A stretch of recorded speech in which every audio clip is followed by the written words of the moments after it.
the meeting. I'm not sure that they all are. So, Mpumi, if I could ask you please just to check that all our speakers are here. So, good morning again and welcome.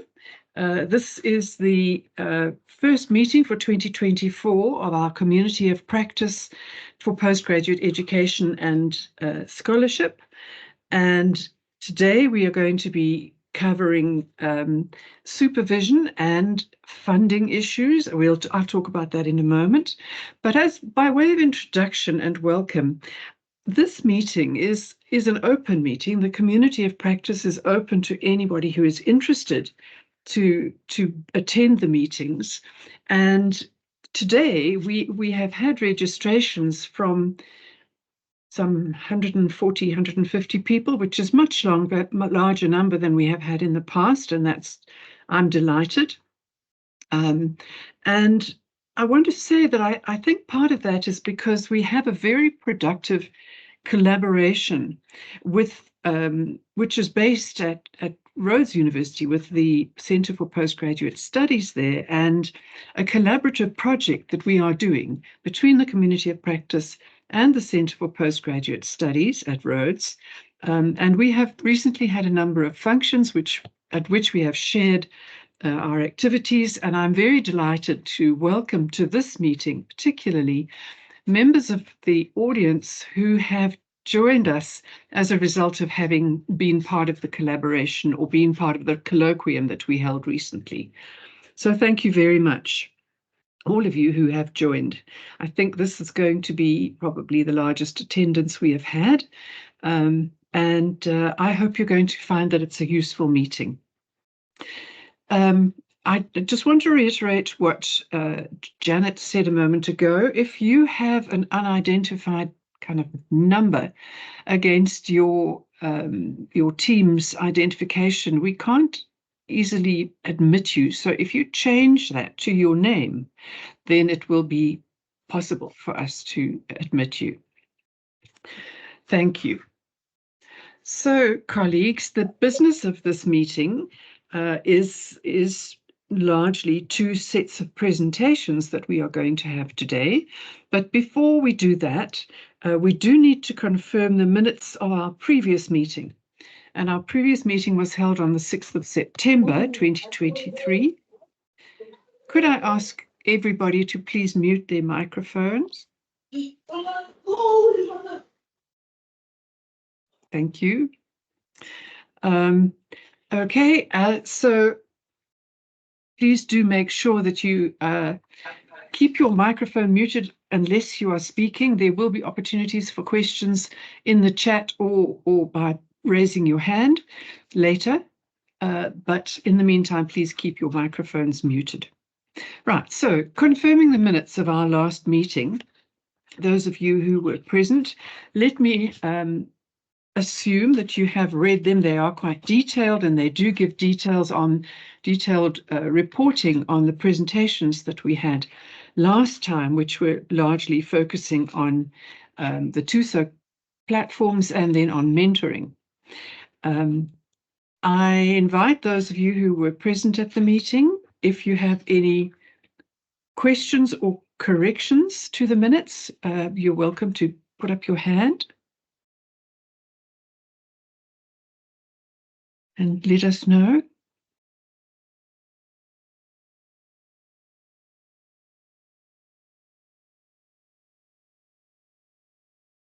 I don't see any, so I will assume that the minutes are a correct record of our meeting, and I hope that those of you who have them now will be able to read through them and see that they are in fact very, very informative, detailed reports on our deliberations from the last meeting. So, colleagues, today we have two halves to our meeting. The first is going to be a kind of panel discussion around funding, and I'll give you the background to that in a moment. So we'll begin that now, and we'll continue until about 11:25. Then we'll have a very brief break, and then at 11:30 we will start the second half of our meeting, which is going to be a presentation, which I will introduce at the time, but a presentation on postgraduate supervision from some of our colleagues who have recently edited a conference, a journal reporting on a conference. So we will start that at 11:30. In the meantime, the first half of our meeting, I'm very pleased to say, is going to be a focus on funding postgraduate education. By way of introduction to that, we have, of course, over the past, it's nearly 2 years now, often mentioned postgraduate funding as being something of a challenge, something of a problem, and something that we really would like to address. We formed a working group who are going to, who are at the moment engaged in gathering information about the ways in which postgraduates are funded nationally and institutionally, and that will form part of the work that we look at in due course. But in the meantime, recently we co-hosted a colloquium, the Community of Practice, the USAF Community of Practice, co-hosted with the Centre for Postgraduate Studies at Rhodes, under the banner of a collaborative project that we have, which is about enabling quality postgraduate research. It's a DHET funded project, and it's led by myself and Professor Sue McKenna, who I think is well known to all of you as an expert on postgraduate supervision. During the colloquium that we had, which was held in February, we had many opportunities for discussion, and almost every discussion raised the point that funding is a concern for everyone in the postgraduate education arena.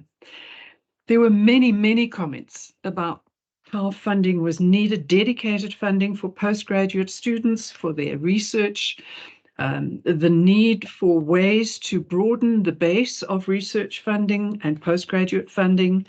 There were suggestions about how we might be collaborating with stakeholders in industry or the corporate sector, discussions on alignment with national priorities, discussions on quality improvement, which might assist with completion times, discussion on the need for training and support for students, skills support, training of supervisors, mentorship for supervisors, and different supervision models, all of which are impacted by the availability of funding. So today, we are going to look from several different angles at funding for postgraduates and how important that is. We have, as part of our panel, Dr. Pearl Dastile, who is the director of the postgraduate unit at Walter Sisulu University. And then we also, I'm very pleased to say, have a representative from the National Research Foundation, Dr. Tashni Pillay, and then Professor Sue McKenna, who is the director of the Centre for Postgraduate Studies at Rhodes University. Sue has also undertaken to include in her part of the presentation the views to be presented by some of her students, postgraduate students. So we'll have this as a short panel discussion. Each member of the panel will give their presentation, approximately 15 minutes or so. And once we've heard their presentations, there will be plenty of time to have a discussion. And I hope that you will be interested in what our speakers have to say, but also ready to contribute if you have views yourselves about how we might be addressing the issues of postgraduate funding. My objective would be to have, at the end of this session, some constructive recommendations or suggestions as to how we might be addressing generally as a national sector postgraduate funding. So I am going to ask Dr. Pearl Dastile to start. She has agreed to speak from the point of view of her own experience with students and as as a director of a postgraduate unit. And so her title is Rethinking Postgraduate Funding Provisions in the Global South Towards Context-Driven Possibilities. So thank you very much indeed, Pearl, for agreeing to speak. Over to you. I assume you'll want to share your screen, so the USAF team will enable you to do that. Okay. Thank you very much, Prof, and thank you for the invitation to contribute whatever it is that I can contribute. And I do hope that my contribution will will be sound enough for us to engage in conversations that will force us to rethink some of the existing funding mechanisms or funding instruments that we have used in order to enable our students to be productive citizens in our countries. Prof, I'm unable, I don't know if anyone can assist me. There is someone whose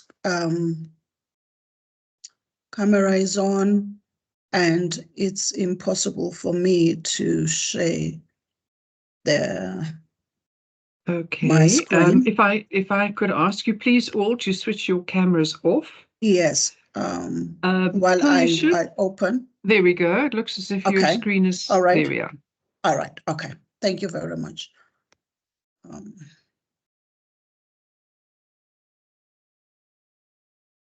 Just going to. Can Muratu please close the camera on the screen? Marota. All right. Okay.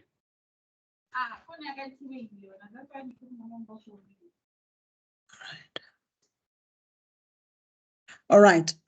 Is it then clear enough? I'm not sure if I'm still visible on the camera, or can I switch it off? Or can I turn it off?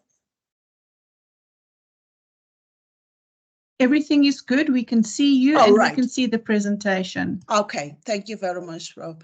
As Prof. Batten has indicated that this is just my minimum contribution to how we can rethink funding provisions that actually can lead us to context-driven possibilities in order to enable our postgraduate communities to thrive and to find themselves within the arena where they can be proud of the kind of achievements that they've made. As Prof. Batten indicated, that I'm actually, when I received this invitation, I wanted to actually reflect on my journey in higher education, but most importantly on my journey during my postgraduate years. Part of this reflection is because I've always been a kind of person who bases everything that I would like to propose on what I have experienced and not that which has been experienced by others.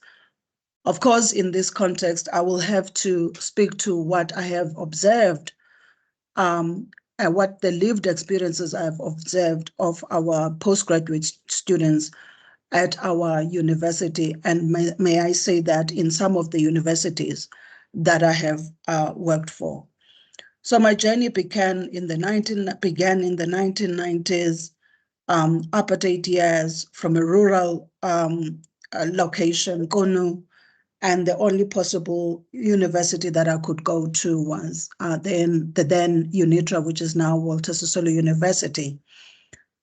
The undergraduate part of it, I mean, this was during the TEFSA times, and I acknowledge that a lot of improvements have been made since those times, hence we now have my university in particular that does offer waivers for postgraduate students, as well as other related funding opportunities for them.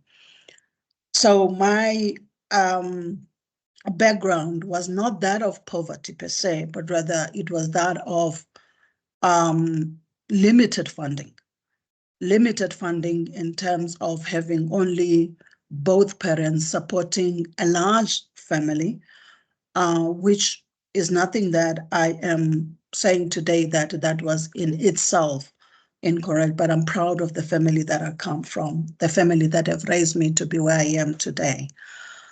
And the challenges then began at postgraduate level. It was postgraduate at the time, at honors level, where issues of funding now were so clear to the point where I could barely afford basic things. The education, the university financing part, meaning the fees and all of that, of course, were paid for. But what about then the living experience, the living expenses that my family at the time could not afford? So there were different questions, of course, that questioned why you continue with this education. Is the first degree that you have obtained not enough? And it was then through my own resilience and visionary thinking where, for me, that was not going to be enough to make myself relevant to the world, a world which had at the time limited possibilities for us coming from the Eastern Cape as well as other provinces per se. So that was my daily struggle. And the daily struggle, for instance, which one might actually look at it and say, you know what, that's insignificant, but it was significant for me, to me.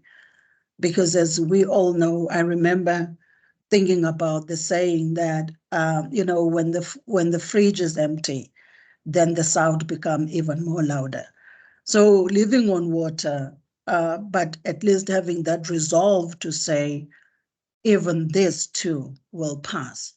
So what about then the contemporary student faced, yes, with different funding possibilities, but still unable to provide the necessary provisions, the food, the travel to the university, especially in universities where there is no area dedicated, there is no residential area, for instance, dedicated to postgraduate students. In this case, you have then students who do not have any space on campus. Even if they were to have the space on campus, the question would be, is funding enough for this kind of students to be able to actually make some kind of concessions at home, also to be able to then travel to the institution from wherever they are, given that there may be no residential space for them. And what about food? Basic food, food needs, and basic, you know, all those basic food needs, toiletries, and this and this and that, so that at least when this student is engaged in postgraduate supervision and postgraduate studies, they have hope knowing that at least their stomachs are not empty, because the stomach that is empty is a stomach that is in war with itself, because as we know, poverty is war. So that is the background context of how I would like us to engage on some of these issues, where context becomes very important in funding related formulas, so that we can shape the postgraduate landscape with students who are not currently experiencing hunger pains, which therefore disable them, which in some ways ensures that actually that which they're studying for may not be that important. Because at the end of this qualification, now this is the other side of the spectrum now, that in certain disciplines, as we know, in certain faculties, as we know, and my experience has largely been in humanities, you still would have those students who have completed master's degrees, but those students are sitting at home with nothing to do, with no possibilities for further, for employment, just for employment.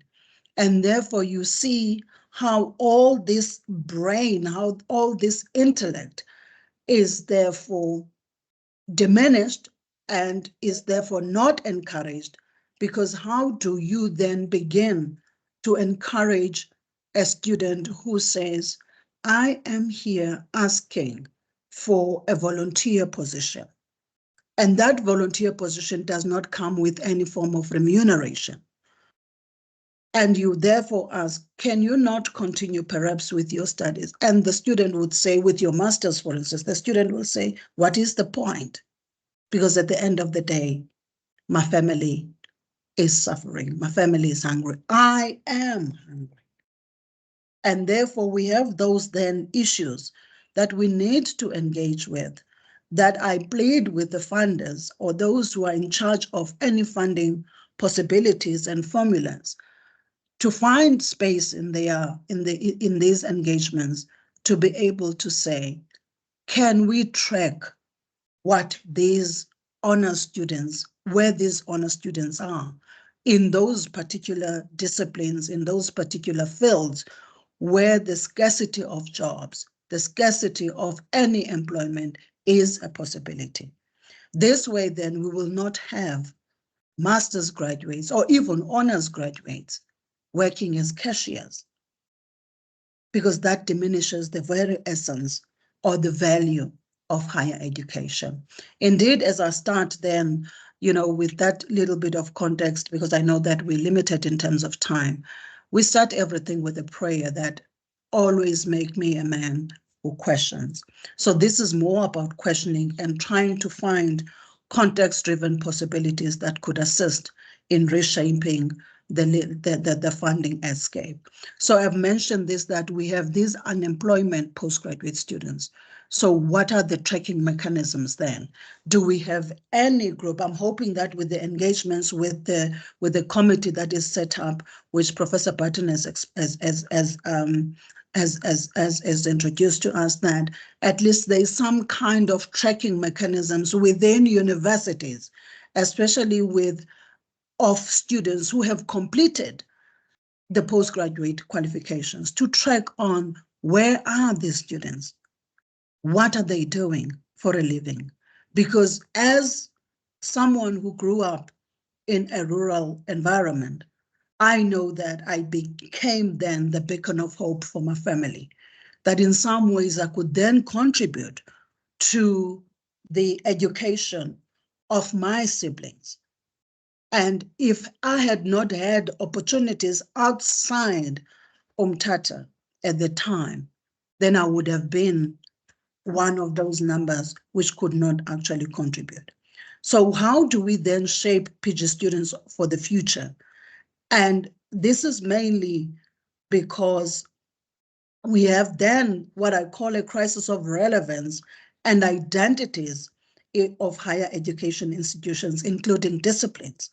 What I mean here is that how can universities therefore shape themselves to make sure that their identity is known, and therefore we can be able to connect well with the industries that could provide possibilities and hopes for these unemployed postgraduate students. Oh, my apologies, my screen. My sincere apologies, my screen has, okay. There we are. All right, yes, yeah, there we go. Sorry about that. So the framing questions then that I have is that how can existing funding formulas be reimagined? What would that sound, taste, feel, and look like? Can we therefore use the same master's tools that were used with me in those 1990s to dismantle the current funding formulas that are used that may not be able to resolve contemporary problems that we face in the global South? So I want to therefore propose, I know that I'm not coming up with any tangible, concrete funding formulas that we can actually try and adopt and use. And that is because my background has never been in funding possibilities, but can we open this canvas of discussions and engagements with a representative from different layers and spheres of government where then we try by all means to de-link from ways of knowing, doing, and being that have served to entrench feelings of inadequacy among PG students in some of the higher, particularly in your disadvantaged institutions. So this requires, therefore, us to have these intentional dialogues, that is the behind the scenes discussions of our collective in imagining and acting new funding futures and by extension possibilities. Because our aim, I would assume, is to heal Africa as the main driving force. We cannot do this. I'm glad that Professor McKenna is going to present on the student views. Can we listen to these voices, but listen to understand, not listen to question from these voices? And indeed, by doing so, we are affirming and we are setting the identities of the students. Who are they? With this qualification, who am I? What has it brought to me? What has this brought to my family, given that all that we do are driven by family support?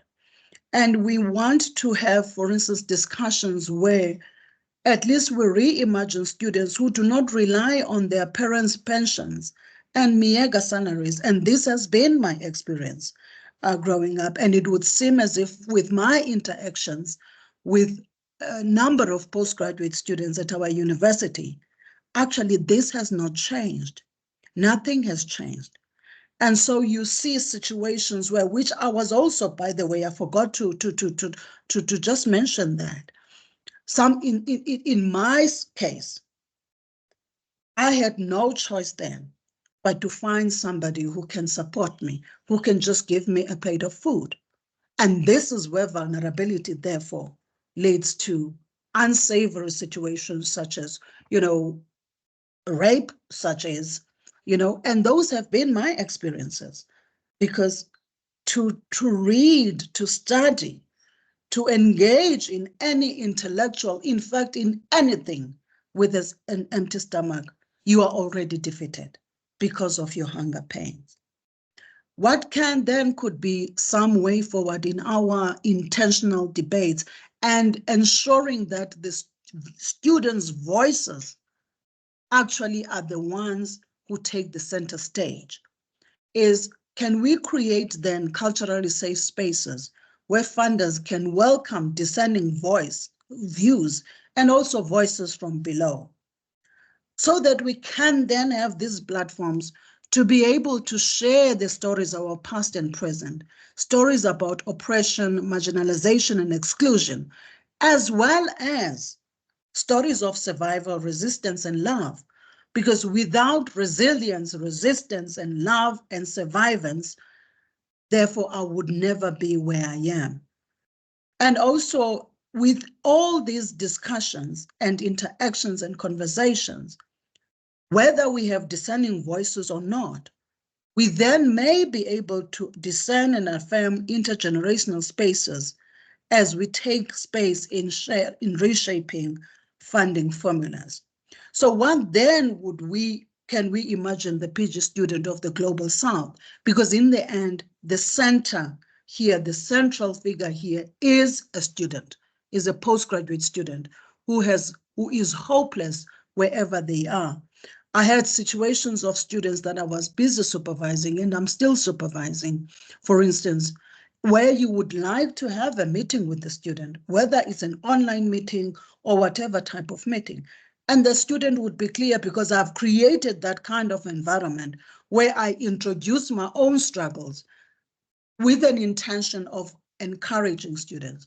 A student would respond and say, you could not get hold of me because we have had no power for days.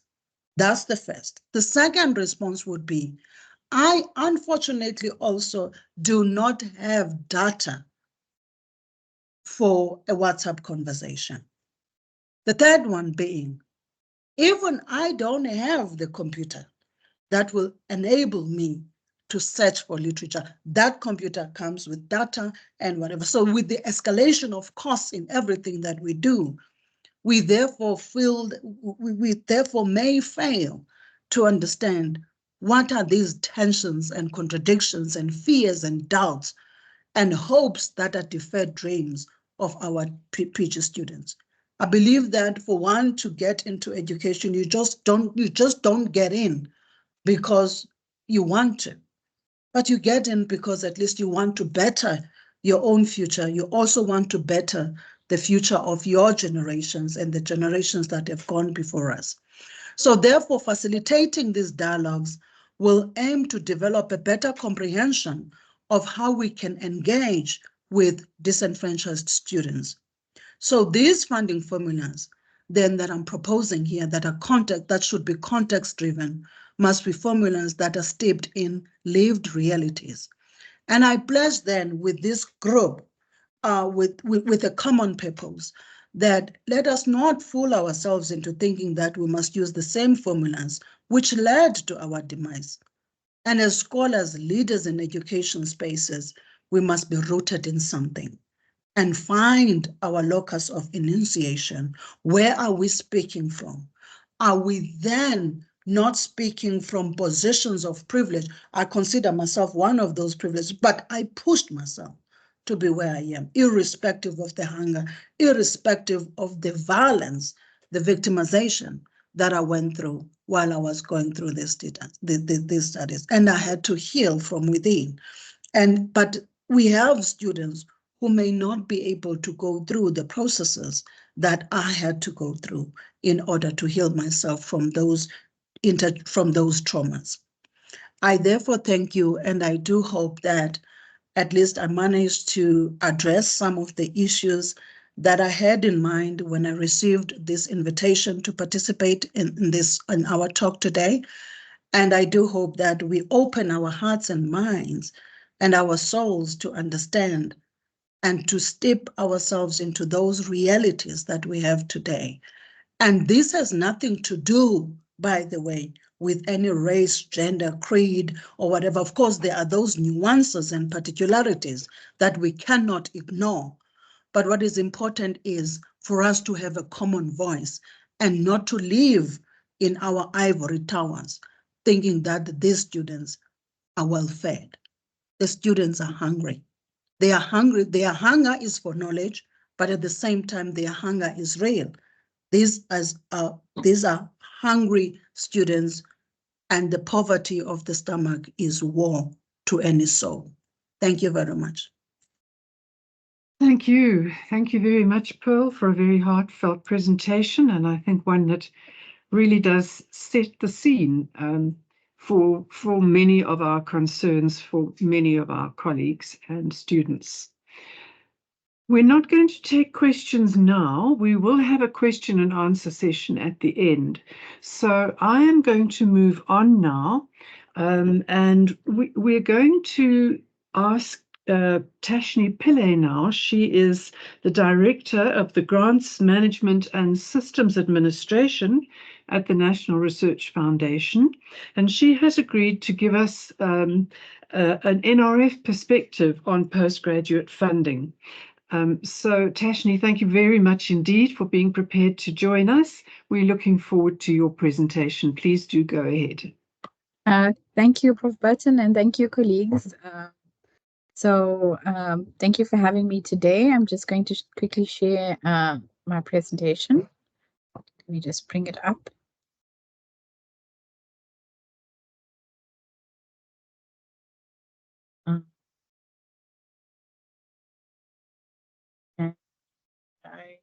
There you go.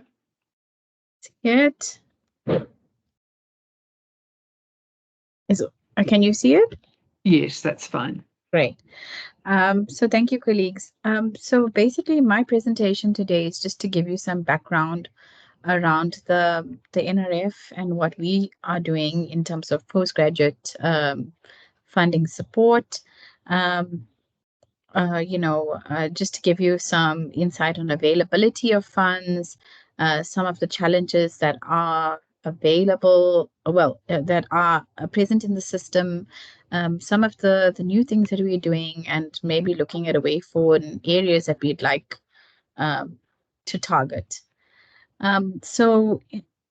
Basically, we are always governed by our NRF mandate, and that is to advance knowledge in terms of promoting and supporting of research.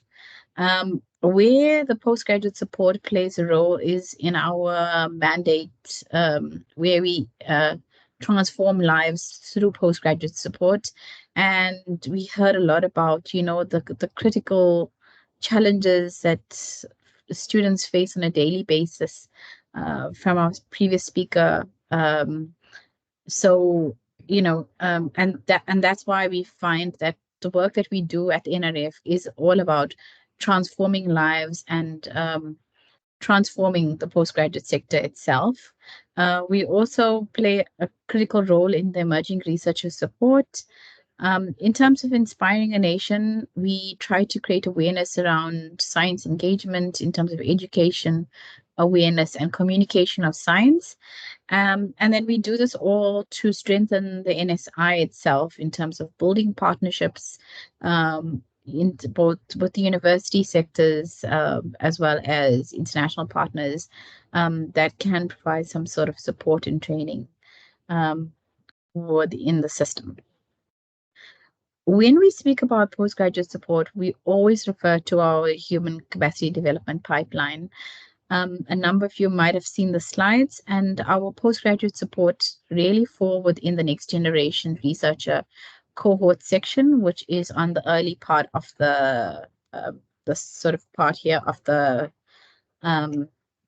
slide itself. So we have both freestanding scholarships that we provide, as well as grant holder linked support, which funding that you can find within the research grant programs, but are there, so it's students linked to a grant holder. And then that sort of support is catered for across all our programs like SACHI, COEs, and competitive support for rated and unrated research, as well as the TUCA program. So why do we do what we do? Basically, we want to provide postgraduate support for producing university graduates for the national system of innovation. That is our ultimate goal. So we want to produce enough to ensure that we generate new knowledge in the knowledge economy, so stimulate the knowledge economy. We also want to do this to increase the skills level within the country itself. And NRF is a driver in terms of ensuring that that happens. And then we also recognize the shortage of postgraduate student PhD graduates. So we always looking at new and innovative ways to work with the universities to increase the number of PhDs that both enroll in the programs as well as graduate across the program. You will also note that we ensure that we have a transition from undergrad level support to postgraduate level support. And in the last few years, we have tried to strengthen the pull-through of students from the undergrad pipeline into the postgraduate levels of support. Obviously, we try to do all this, but we acknowledge that there are many challenges within the system itself. We work very closely with the universities to see how we can collaboratively address some of these issues together as a university and the NRF. So in terms of our support, we have postgraduate funding programs that focus on honors level support, master's level, and doctoral level support. And then we have an extension support program that focuses on master's and doctoral support. And that's an extension of a year, 6 months to a year extension that students can apply for in terms of funding. So the NRF's role in postgraduate support is mainly, we have implemented a new policy for postgraduate support. It was implemented in 2021, so it's not that new. But now is the stage where we still call it our new policy because we only going to be looking at what impact the policy is now making in the system itself. And looking, so from 2021 till now, we have tried to revise elements of the policy to cater more and to address the critical needs of students themselves. And the policy is funded through our core grant, which is our parliamentary grant. Shut your mouth. Buying a new car, shut your mouth. Getting married, shut your mouth. Sorry. Could Hello? everybody please mute their microphones? Okay, thank you for that. Yeah, and then we do get funding from the DSI itself and the DHET around the National Skill Fund allocation that's made to the NRF to provide support for postgraduate studies. Ultimately, the policy itself looks at ensuring or increasing access for students, so making sure that students have access to funding. We look at ensuring there's equity and redress within the system, and that there's a good throughput within the postgraduate pipeline. So like we said, the transition from undergrad to postgrad, as well as ensuring that students are supported from an honors to a master's level to a doctoral level, and prioritizing the students for funding. The policy also provides funding for partial cost support and full cost support, and also caters for various fields of studies. So we don't eliminate any field of study. And we find that the majority of our support falls within the full cost support values, but we do provide support for partial cost support.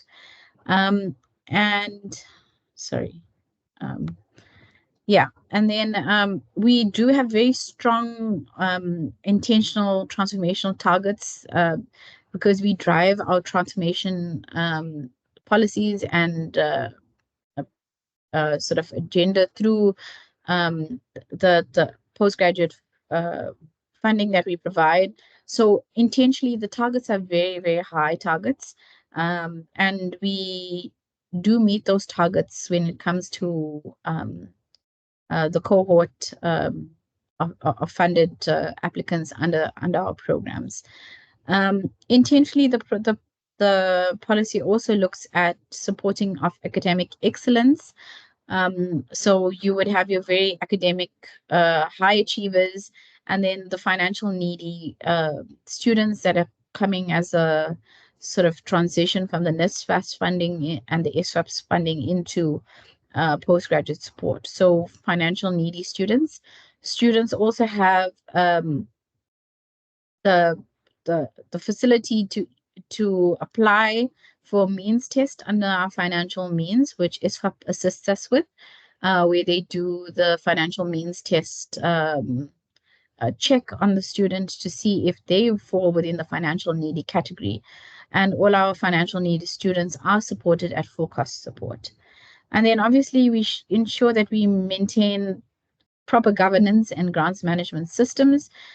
We are in constant sort of audit at the NRF, so you can be well assured that the funding that is provided through government support and to universities are audited both at the NRF, the DSI, which is our line department. The DHET also audits us, as well as our internal and external auditors.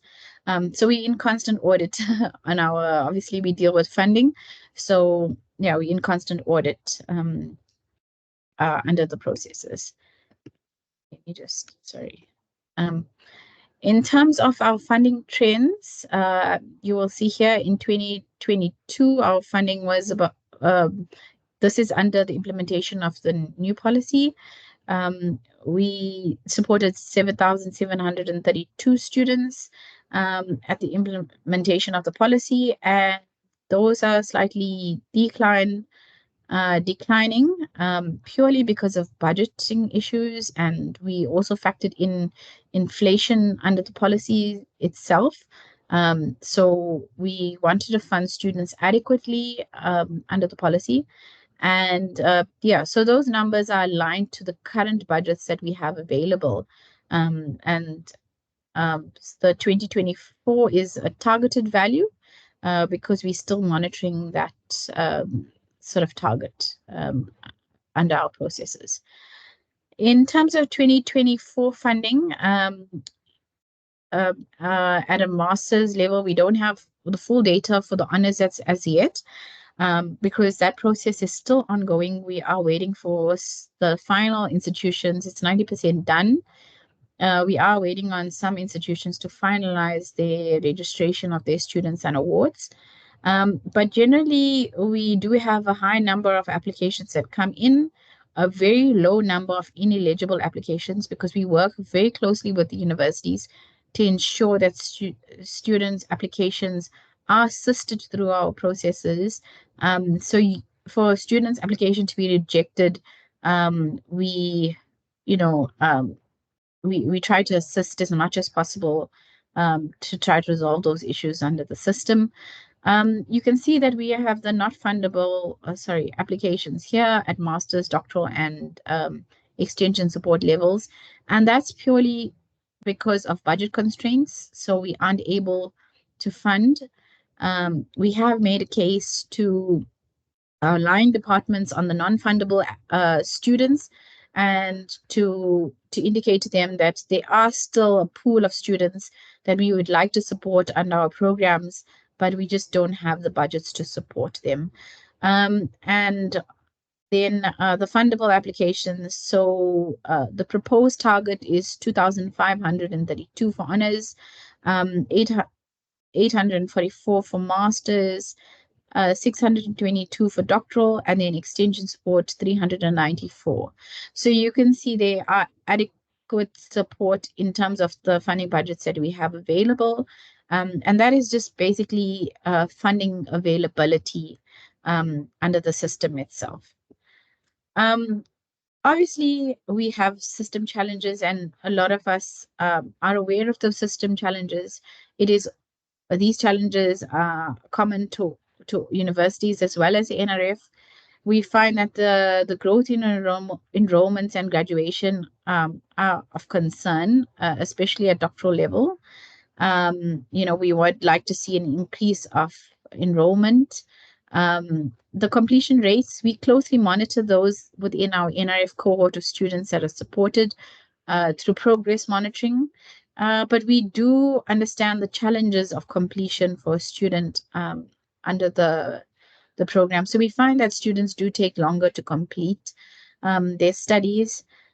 We also try to align, and it's very difficult for us to make a conscious effort to address the demographical issues, especially when there are cohorts of students that are deserving and a need of support under the demographics in terms of the pool of applicants under our programs.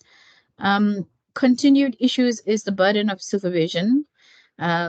You experience that at the institutional level, where it's more than 3 or 4 students per supervisor that they have to supervise in terms of Ms and D support. The participation rates are also an issue. We have a lot of students drop out, some from one levels to the other. So we try to hold on as much as possible to prioritize students for funding. And then even though as a funder, we find we are very constrained with the available budgets that we have. So the funding support is a concern for us. We do proper outreach to go out to our ministries, our line departments, our international partners, collaboration with universities to see how we can fund more.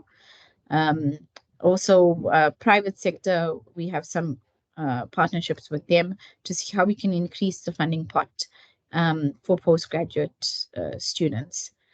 New developments at the NRF. So the NRF is going through restructuring. We will have a dedicated team that focuses on postgraduate support. I'll be heading up that team.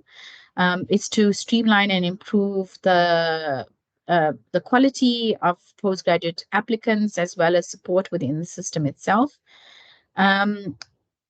It's not yet announced, but we have made input into, you would remember the president announced the presidential PhD initiative program that will be provided through the presidency to the tune of about 1 billion.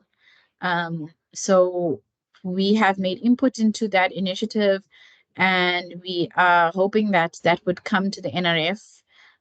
Basically, it's for allowing international exposure of our South African students to study abroad, either at a full-time level or through split site processes, and also our emerging researchers in terms of research visits to for global exchange. So we are hoping and crossing our fingers to see if we get that presidential PhD initiatives that will be assigned to the NRF.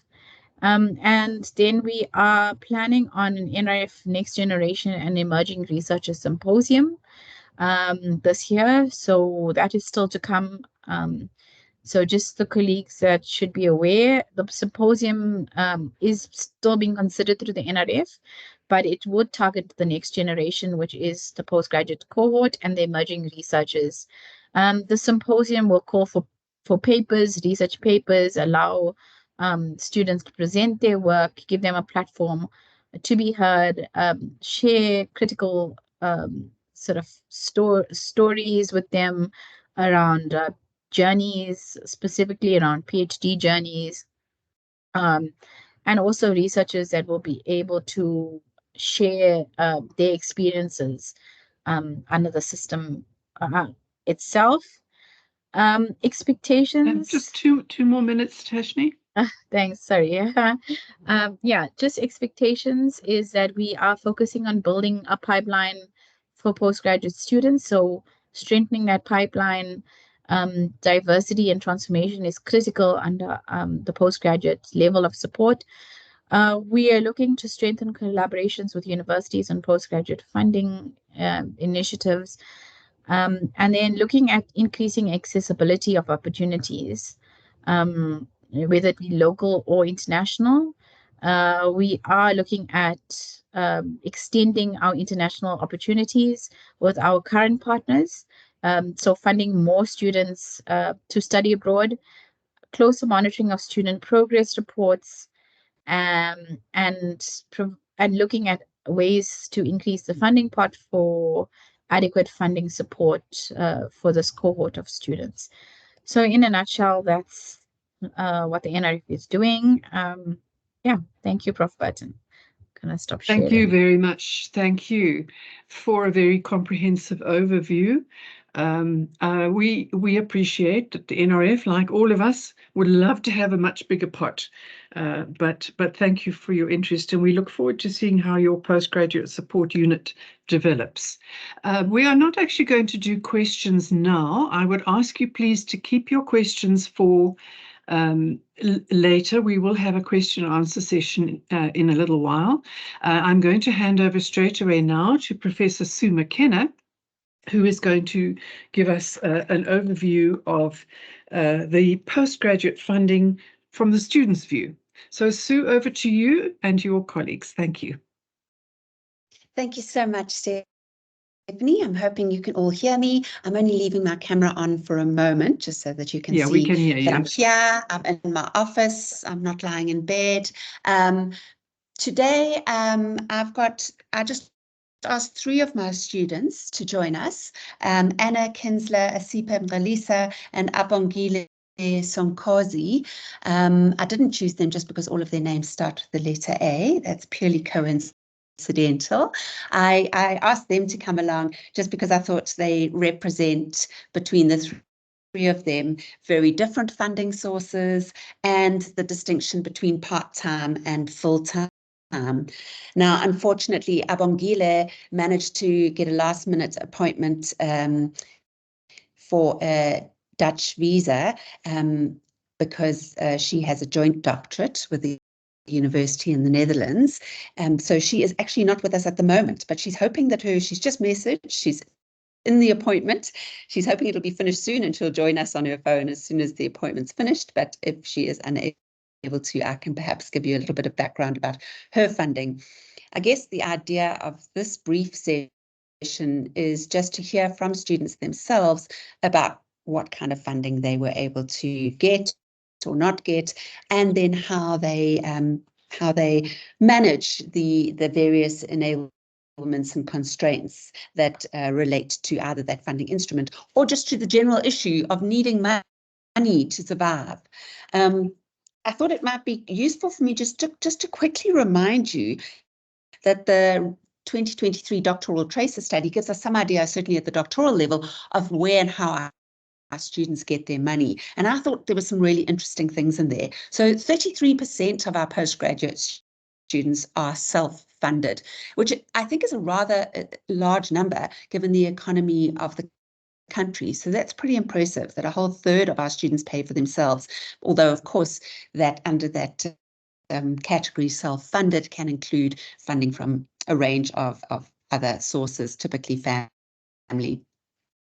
30% of our doctoral candidates are funded by the university in which they work, which tells us that they are studying part-time, and that's not surprising because a full 60% of doctoral candidates in South Africa study full-time, and a lot of our funding instruments assume a full-time study, but that is actually very much the minority and is much more likely to happen in some fields than in others. Alongside the 30% who are paid for by their universities, we have another 6% that are also paid for by their employers, but in their case, their employers are not universities. Often these will be research institutes, but sometimes these will also be big industry, big corporations that are willing to pay for their staff to improve their qualifications. Only 22% of our students are funded by the combined internal funding instruments like National Research Foundation, South African Medical Research Council, the Water Research Commission, and so on. All of those collectively only account for 22%. And that's something to really get our heads around, that as Vashni just said, there's such limits to that funding. Only 8% of South African doctoral candidates in South Africa get their funding from beyond those funding instruments, so not paid for by their employer, not paid for by themselves, and not paid for by an internal funding organization. So only 8% are relying on international funding.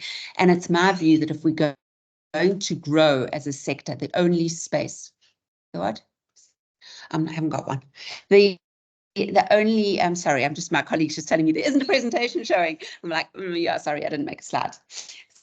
So, and a slide would have been helpful. It's hard to have numbers in your head, but this is the end from me before I hand over. And that is just to say that the only 8% of our students are funded from international funding organizations. And given the country's economy, it's my view that this is the only area in which we are likely to be able to grow. And so I think we're going to have to really think outside the box and to think, as Pearl also spoke about, to think about how we can put together attractive postgraduate projects that can draw international funding. And I suspect that that's going to be the name of the game. But let's hear from some students. Abongile is not yet with us, but we do have Anna, and we've got a Asipe. So let me start with them. And I've only got 2 questions for them. And the first question I'm going to ask is, how are you funded? And what's the great thing about that funding instrument, or the bad thing about that funding instrument, or a bit of both? So Asipe, can we start with you? Hi, everyone. Thank you very much, Sue. So I am currently doing my PhD with do you want to share your, sorry, Asipe. Sorry, do you want to share your, turn on your video, just so we can see this, okay. See your face. Thanks. Okay, so I am doing my PhD with Churchill here at Rhodes University under the Social Justice and Quality Project in Higher Education project. So that is how I am funded. So this project is where we do our PhD part-time, being allowed to work as well. So this has been one of the rare opportunities, because if you're working in institutions, it's quite difficult to get funding, particularly in postgrad because it's NRF. So for me, I appreciated the fact that I was able to get funding whilst also being able to work. Now, the advantages of this funding is that we have an administrator that handles the registration for our registrations, as well as any traveling that we need to do. So it is a swift process, even with registration issues. We've never had such registration issues.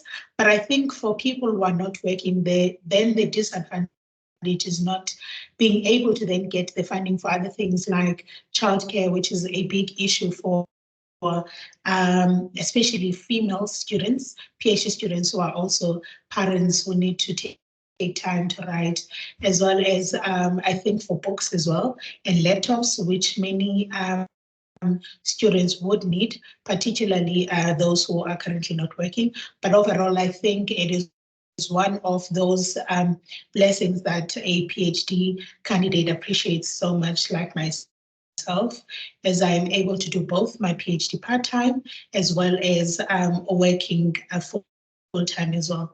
And I think this is why it is a good progress from my side and many others who are in this project, because we are sort of like a community where the funding itself got us together, where we have our writing sessions together, our WhatsApp groups together, in order to ensure that we don't go through this journey in silos, and that we are able to learn from each other in terms of how we're balancing studying, as well as how we're balancing working full-time with all other heads that we are wearing. Thanks. Thank you so much, Asipe. So that Social Justice and Quality in Higher Education project is funded by the Department of Higher Education and Training as part of their University Staff Development Program. So it is very much only available to academics in full-time employment. Thank you so much for that. Let's hear from Anna. Anna, tell us a bit about your how you're funding your studies and what are the good and bad aspects of that. Everybody. Yeah, so I've had many different experiences with funding for my studies. So my honors year, I did it while working full-time at Rhodes University, and I was lucky enough to get a bursary to be able to study at Stellenbosch at the time. And then my master's year, I got a merit scholarship through Stellenbosch, which was much more elaborate in terms of covering some of my living costs as well, but also working and trying to study at the same time. And now for my PhD, I am self-funded, which is a new advancement in my career. So I've recently resigned just to do my PhD full-time. And the idea of that is to try and get it done a decent amount of time and fully focus on PhD with different perks and I guess constraints. And I think one of the biggest things about now about being self-funded, some of my concerns are around being able to do field work, and how I might be able to get out and travel and do what I need to do if it's all on my own budget. My PhD and how I do it. It's also a concern in terms of living costs and how I'll be able to keep going and surviving day to day as well. In terms of being funded through universities as a staff member, this, I know it wasn't a challenge for me, but I know for some people it has been a challenge around the degree choices. So for example, at Rhodes University, there's certain degrees that aren't available to us. And if you're wanting to make use of that funding channel, then what you study might be limited.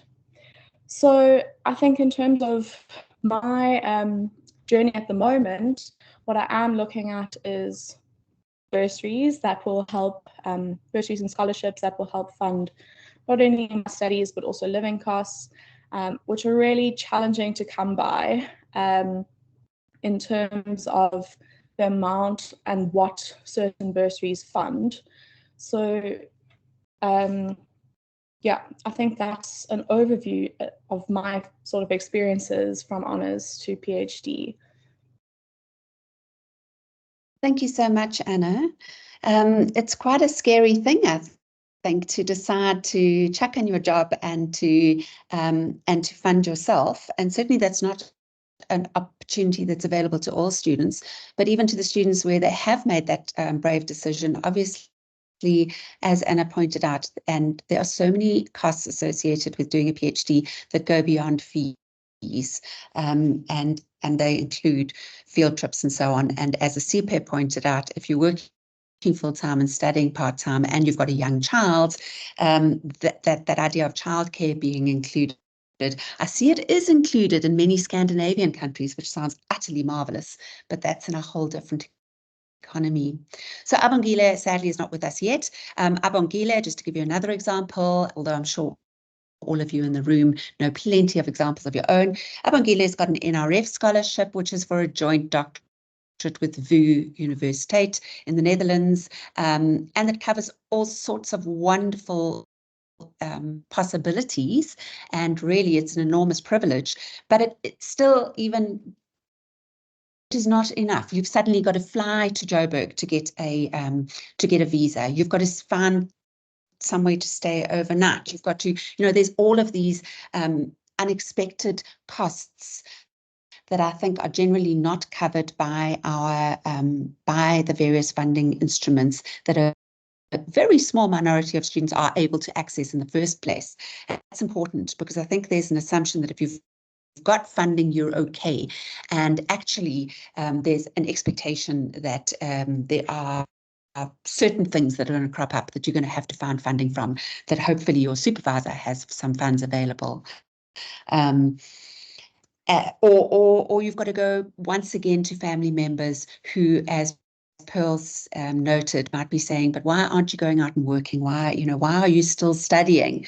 Why are we still having to fund your fees? The next question I just want to ask a CPER, and then I'll ask Anna, is what can you tell us about, either from your own experience, or obviously you spend a lot of time with your peer group or busy doing their postgraduate studies, what are the kinds of experiences that you think academics and funding organizations need to take into account when we have these conversations?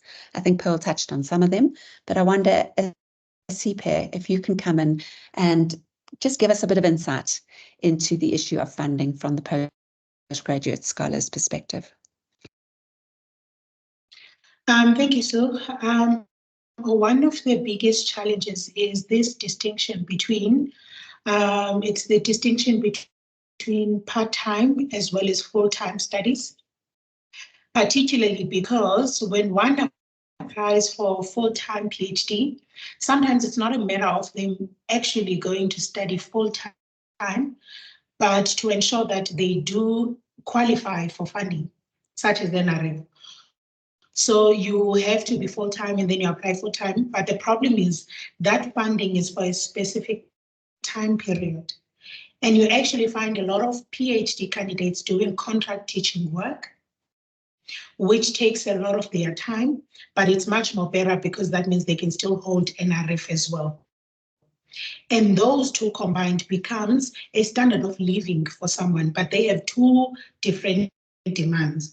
So by year 3, year 4, someone is not even in the stage of submitting a proposal, because once you are a contract worker in these institutions, you get given a lot of work that you cannot say no to because your contracts are for 3 months, 2 months, and therefore, because it's a matter of politics of the stomach, you take all the work that is given to you, neglecting the PhD. At the same time, if you choose to do your PhD part-time, that means you must be able to fund your studies, meaning you need to either have money personally to fund it or have a full-time job, which also has got some demands.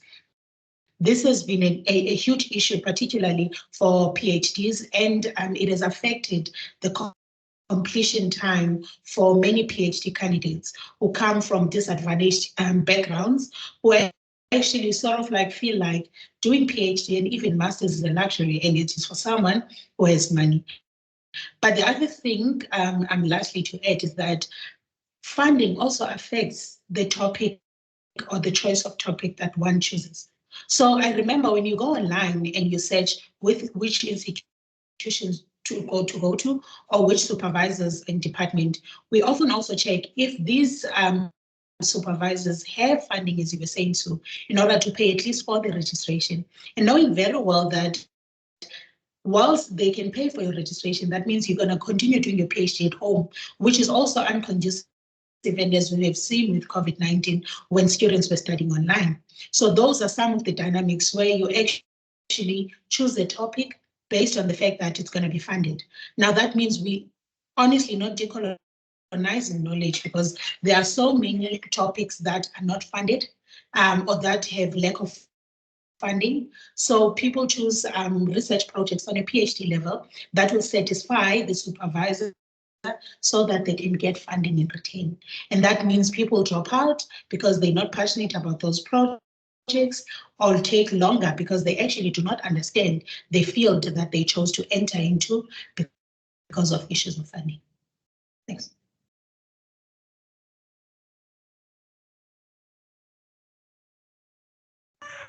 Thanks, Abongile. Some very, very useful points there. And I know that the national report on the review, the CHE's review on doctoral studies, picked up on one of the issues you raised, and that is that a lot of funding assumes full-time study, and so students will say that they're full-time even though financially they can't afford to be, and that has huge implications. And I think to say, well, then students shouldn't do that is perhaps a bit naive, because that's what you're going to do if that's what it takes. So I think we really need to think around this distinction between full and part-time studies in our context, and what that means for funding. Anna, have you got some comments about either your own or your peers' experiences around funding? Yeah, I think some of the experiences I've had around supporting particularly honours students finding funding, which is a really difficult year to find funding for, degrees to find funding for, almost as that bridging year into postgrad studies. And there seems to be a substantial amount lacking in that space. So that's one area that would be worth thinking about, is how do we, we need honours students if we want postgrad students, and how do we fund those? And then I think Asipe also raised it very briefly, is around registration and the struggles of getting, you might have access to funding, but access to funding early enough in the year to actually register on time to keep up with the demand of a degree process is really important, and something that I see a lot of students struggling with. So late registrations and things like that delay students actually progressing through their degrees each year. And then just in terms of, I think just reiterating the time spent on degrees.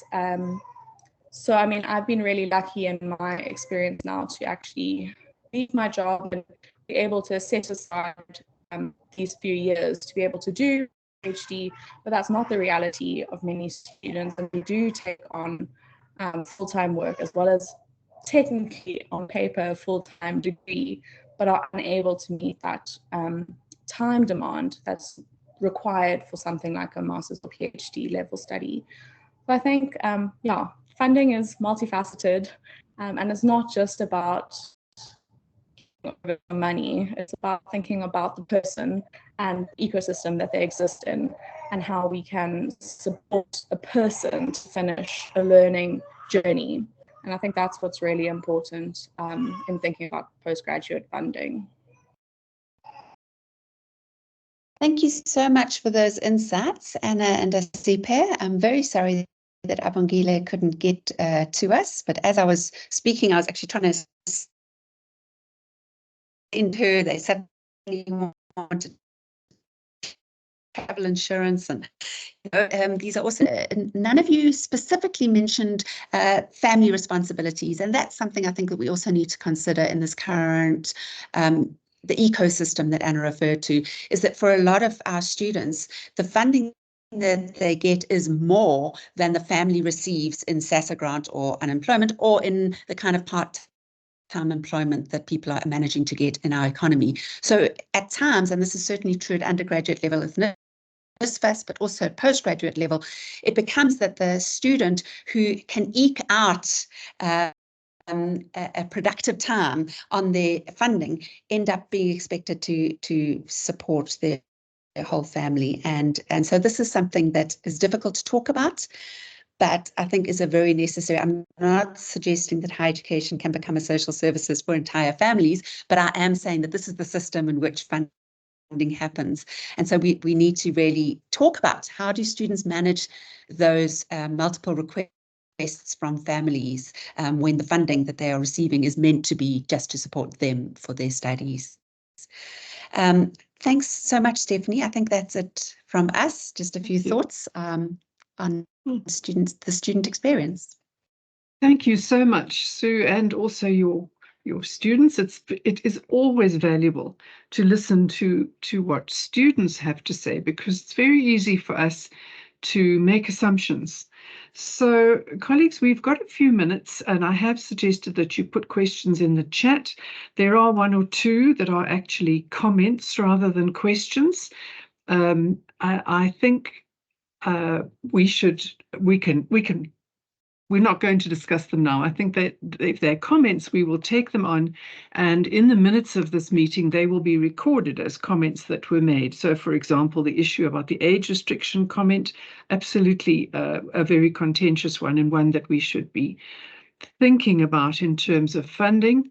And then the issue of the full-time, part-time definition. And one of the things that I would actually add as a comment to what Sue and her students have said, particularly, is the fact that, and we did identify it in the doctoral qualifications review report, we don't really have definitions for part-time and full-time, and we certainly don't take into account the fact that the majority of students are working part-time, and I think that is something that we do need to consider. So, colleagues, we have a few minutes. If anybody would like to ask specifically a question, feel free to either put it in the chat, or I'm hoping I'll be able to see your hand if you put a hand up.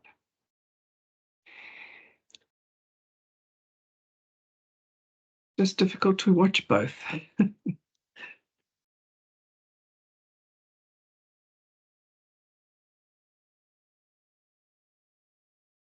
I'm not seeing questions, which possibly means that our speakers have been very comprehensive. Mandy, your hand is up. Hi, Mandy. You're welcome to ask a question. Thanks, Prof. Burton. I have a question for our colleague from the NRF, particularly when it comes to what's coming up. So I perked my ears when you said there are new developments. I'm wondering if you can explain a little bit more around what the NRF is aiming to do with the new generation and emerging scholars. I think it's emerging researcher. I know you said a symposium is coming up this year, and I wondered how that tailored with what is already in the system around symposiums for this group of people. And here I'm particularly thinking of what we have in the system for the new generation of academics, the NGAP, that has an annual symposium. So I just wanted to know how, if there is a link or if there's a thought about how we're aligning with what exists, and if there's any more information that we could get. Thank you. Dashni, would you like to respond? Thank you, Prof. Burton, and thank you, Mandy, for the question.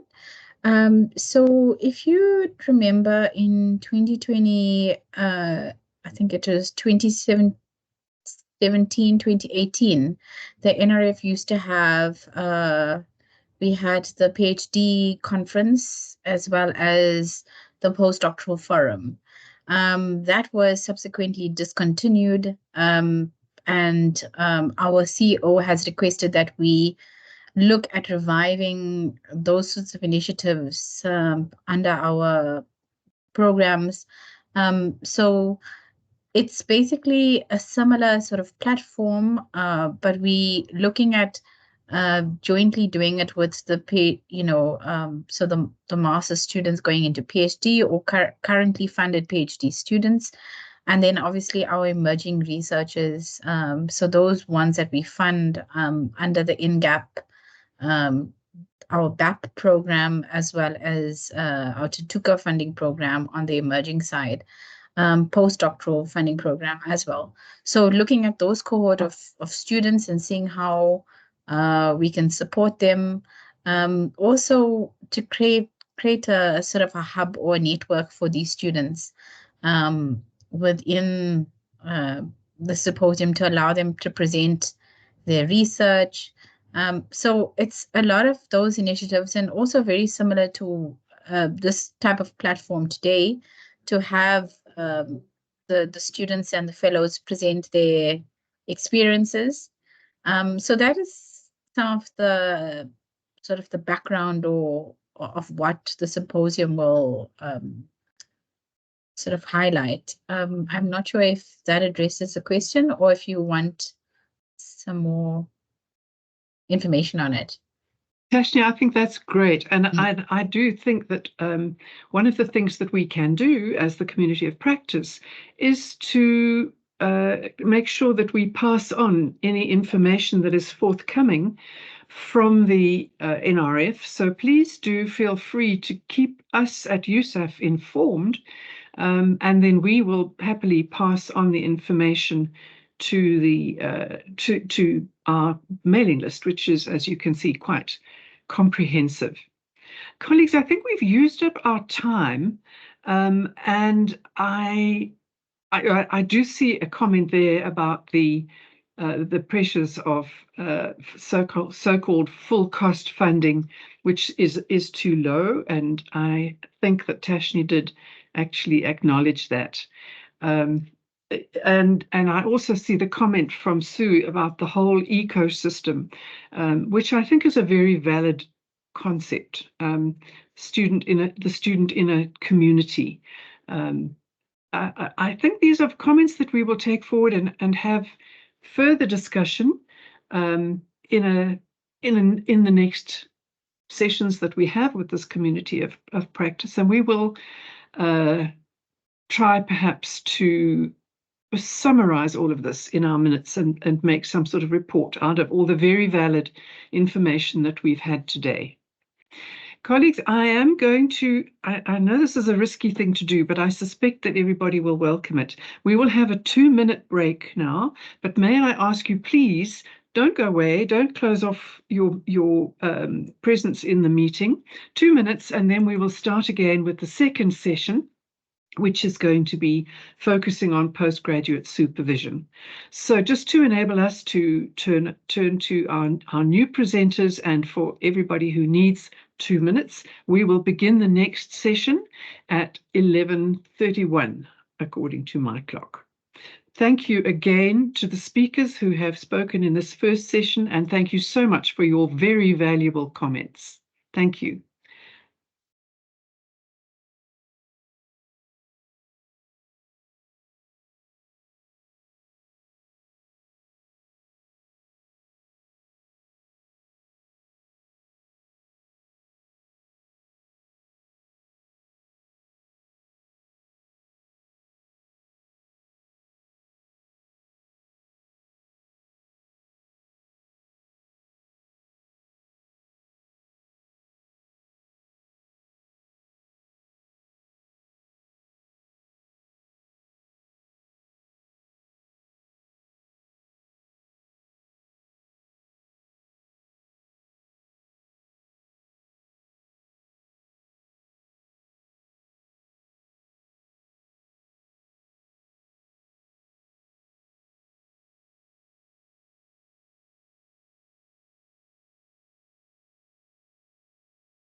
Okay, that by my clock was that very brief break, and we are going to move on now with our second session in this meeting of the Community of Practice. And this time, a very different focus. I hope one that will be of interest to everybody. I'm very pleased to welcome a long-standing colleague and friend, Professor Leitus Ladgen, who is going to actually kind of chair and coordinate this session. The session is titled Trends and Best Practices Associated with Postgraduate Supervision, Perspectives from Recent Conference Contributions. And Professor Ladgen has been instrumental in those conference contributions. He has with him colleagues who were also co-editors of the journal. So Dr. Nompilo Chuba from Stellenbosch, Dr. Eli Bitzer from Stellenbosch, and Ms. Cecile Swart from CUT. That's as much as I am going to say. I hand it over to you, Professor Ladgen, and thank you so much for your volunteering this session. We're really looking forward to hearing what you have to say. Thank you very much. Over to you. Good morning to you, Professor Burton. Good morning to the colleagues. Thanks for inviting us to this meeting. I was trying to mute the outside knowledge. I'm in Jeffreys Bay at the moment, but hopefully I can attract your attention to me and not what's happening on the seaside.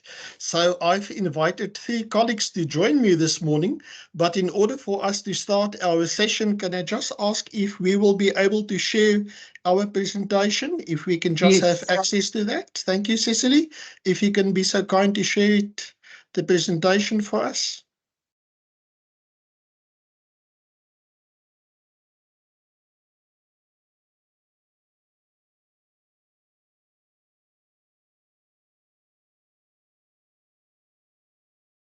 Can I just ask my USAF team, please, to make sure that screen sharing is made possible?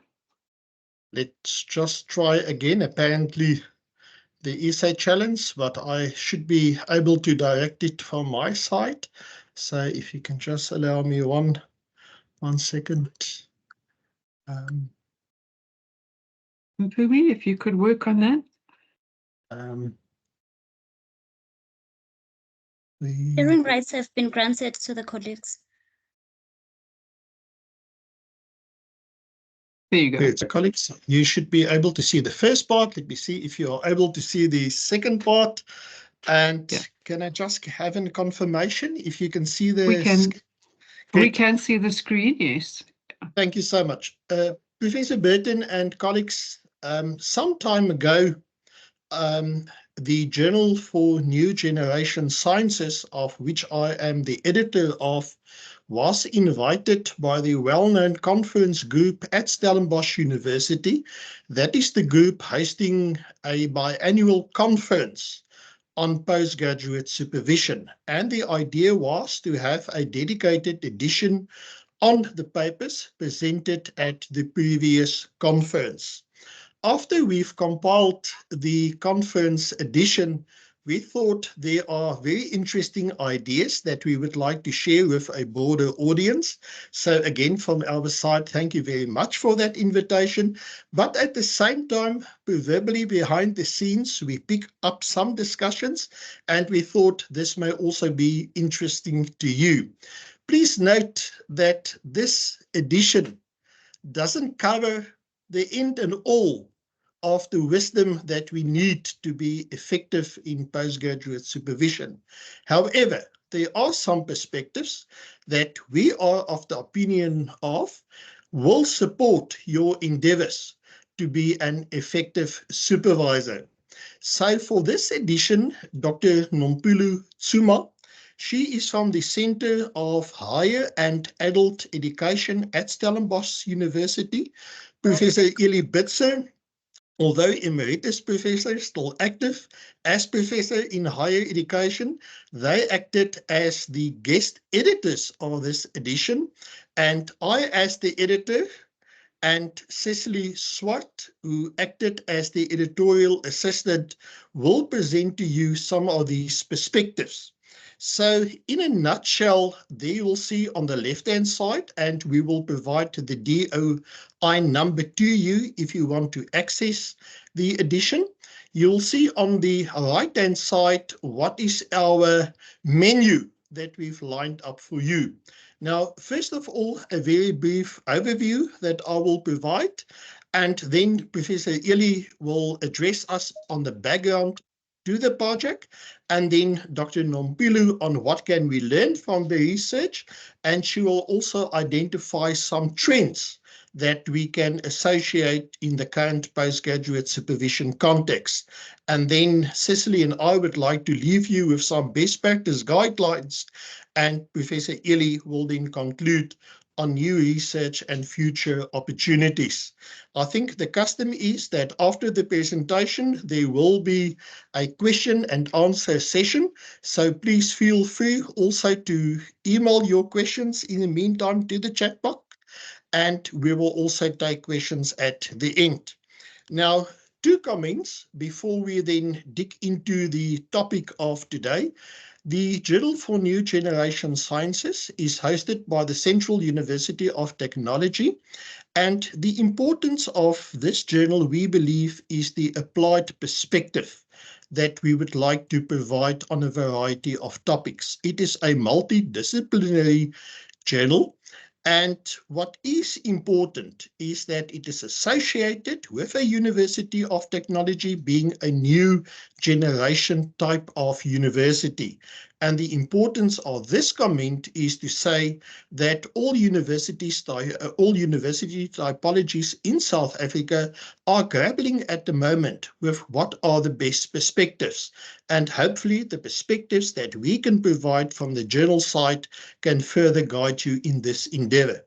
You will see we've published 12 papers representative of 20 scholars, and these scholars are both from South Africa and also the international context. Now, to speak to the perspectives gained from these various publications, I will hand over to Professor Eli Bitzer.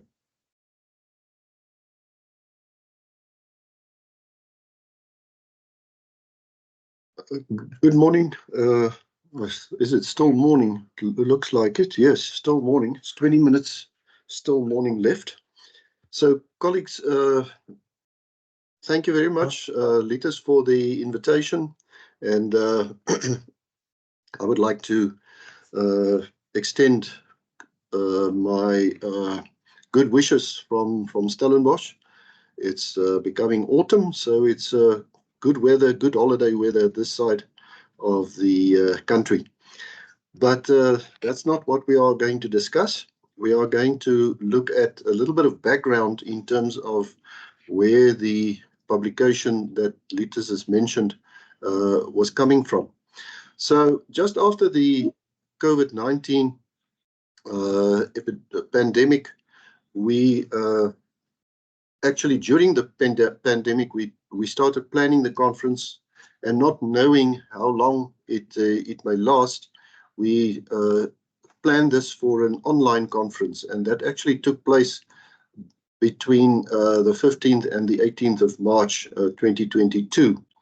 We have an agreement between the own Postgraduate Supervision Conference and another conference, which is also a biannual conference, which is called Quality in Postgraduate Research, the QPR conference, in covering more Australasia, but also international, from Adelaide.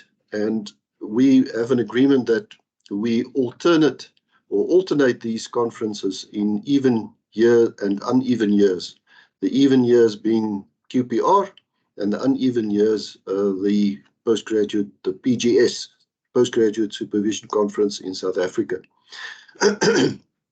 The COVID period kind of upset the schedule a bit. So it was, I think, for about 2 years that QPR couldn't happen. But now they are happening again this April in Adelaide. And we shall then stage our own conference again next year, 2025, in Stellenbosch, but more about that a little bit later. So the theme of the previous conference, the 8th one, was transitions, trajectories, and transformations in postgraduate supervision, and indicating that the times are changing. And at that point, it was very clear that times and contexts and situations can change very quickly. And how do we handle those kind of things?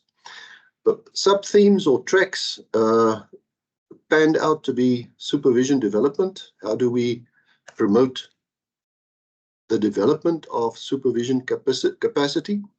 Supervision interventions, the question of social justice within the postgraduate study and supervision environment, and then also postgraduate student experiences. Letus, you can maybe move to the next slide.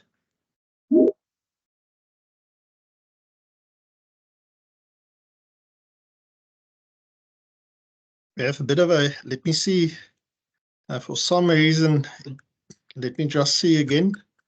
For some reason, we cannot let me quickly stop the sharing and try sharing again. My apology. We do have a backup system here where I am, but for some reason. Okay. Is it moving, Ellie? Not yet. Not yet. Okay.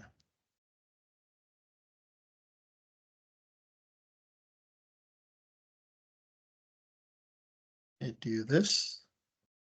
And let me do this.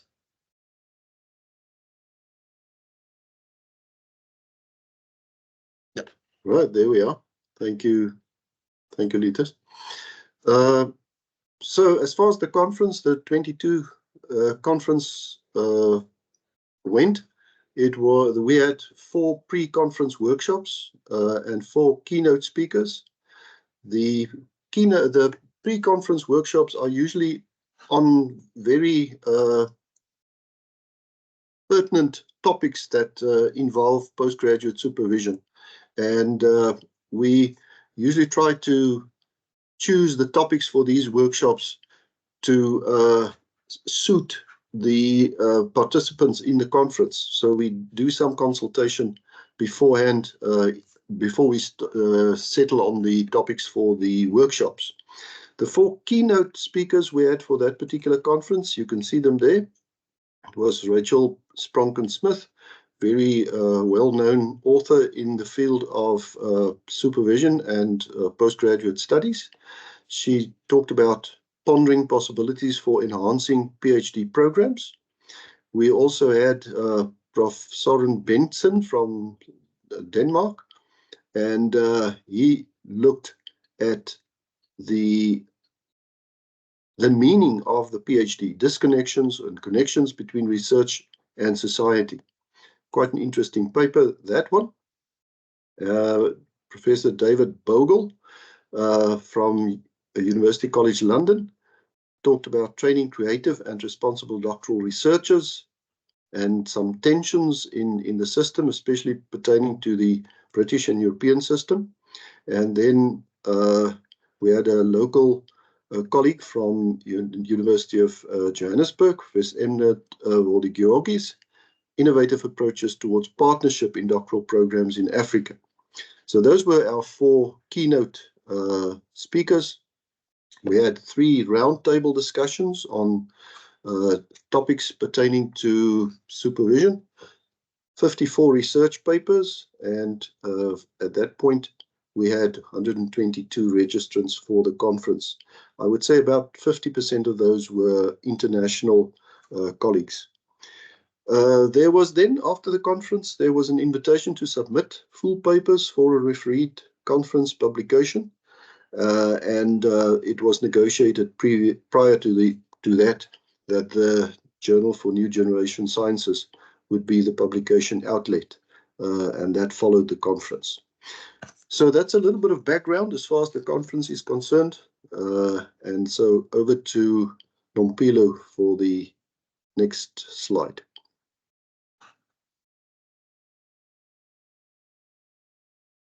Good morning, colleagues, and thank you for having us here today. I don't know if you're able to move to the next slide, Prof. Thank you. For some reason, it stopped after each slide. So let me just try again. I'm not sure what's the challenge this morning, but there.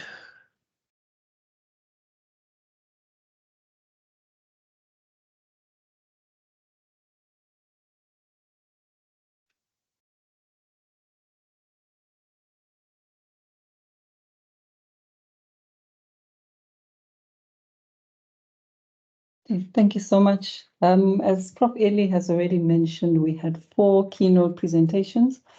2 of those agreed to submit their presentations as full papers for consideration for the special issue. And it was interesting to us that for both of them, they were really concerned about how we are failing to meet students' needs. The student population is getting more and more diverse in PhD and master's studies, in postgraduate studies.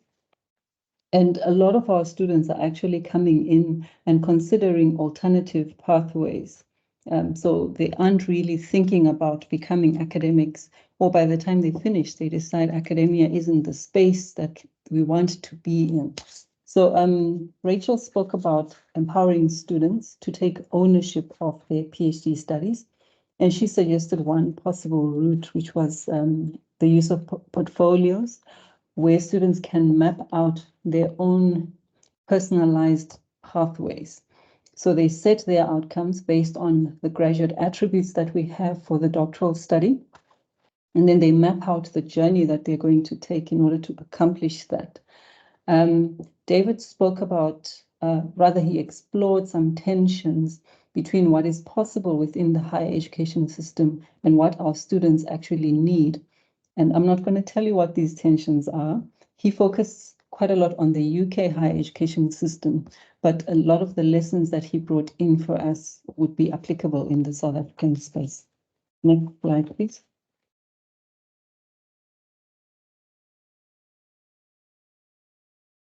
While we are trying to get to the next slide, I'll just mention that we had quite a good mix of experienced and relatively novice researchers and supervisors in the conference.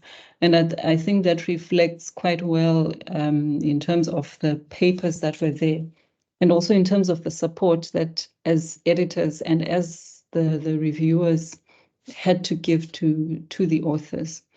Okay, so the first topic that we have is supervisor development. I'll just wait for the slide before I move on. Alex, my extreme apology, but somehow it freezes after each slide, so my apology for that. Yeah, that's fine. Thank you.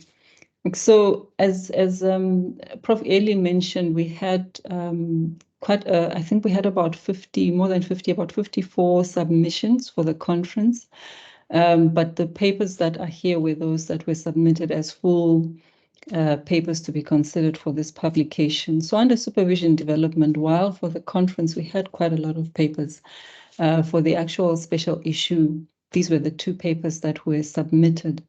And Puleng, in her paper, she was quite concerned that while the HEQSF in South Africa, one of its outcomes for doctoral study is that the student needs to be able to supervise at doctoral level.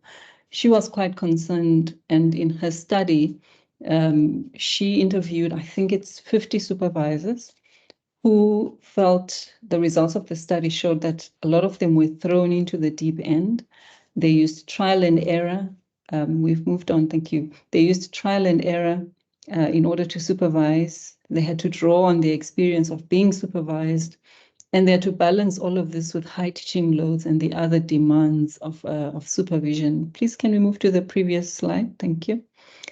We're moving forward. Okay, that's fine. Previous slide. Thank you. Okay, the system is not cooperating with us today. The second paper under supervisor development is actually from Prof. Latterhan. Maybe he's hiding it. He doesn't want us to see what his paper was called. and he published it with a colleague at CUT and also with Prof. Eli. And they were looking at supervision capacity and institutional development in a university of technology. So their focus was actually on one particular postgrad supervision capacity development program within the institution, and they were exploring its effects over time. Okay, so the next group of papers, next slide, please, looks at supervisor interventions. And here, the first paper from Christina, who's based in Norway and Sweden. She's a new supervisor, a relatively new supervisor, and this was quite a reflective paper that she presented. And she was presenting on a didactic change that she made within her own supervision. And this happened during the COVID-19 pandemic, during lockdown, when her students were struggling and she was trying to figure out ways of better supporting them. And she found that various collaborative activities allowed the students to give each other peer support, which benefited them beyond the academic space, but also helped them to be more responsible to each other. The second paper is from two colleagues at the University of South Africa, and they were interested in technology and how, sorry? Okay, they were interested in technology and how it may impact student development. And with this in mind, can we please go back to the previous slide?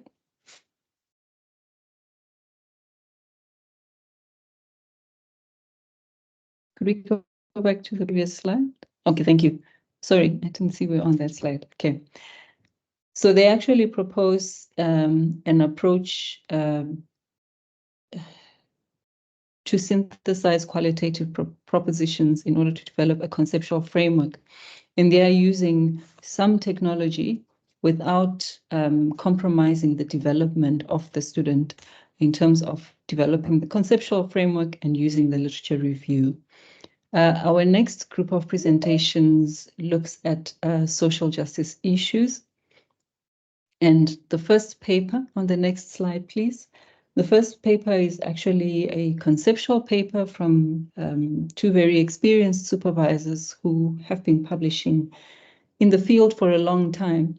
So they drew from their own previous research, but also from their educational development practice as supervisor developers. And they used case studies in order to tackle gender and intersectionality issues within the supervisory relationship.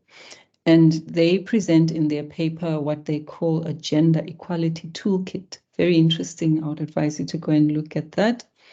And then Cindy and Shireen at the University of Johannesburg were concerned with the leaky pipeline in doctoral supervision, which actually puts women at a disadvantage.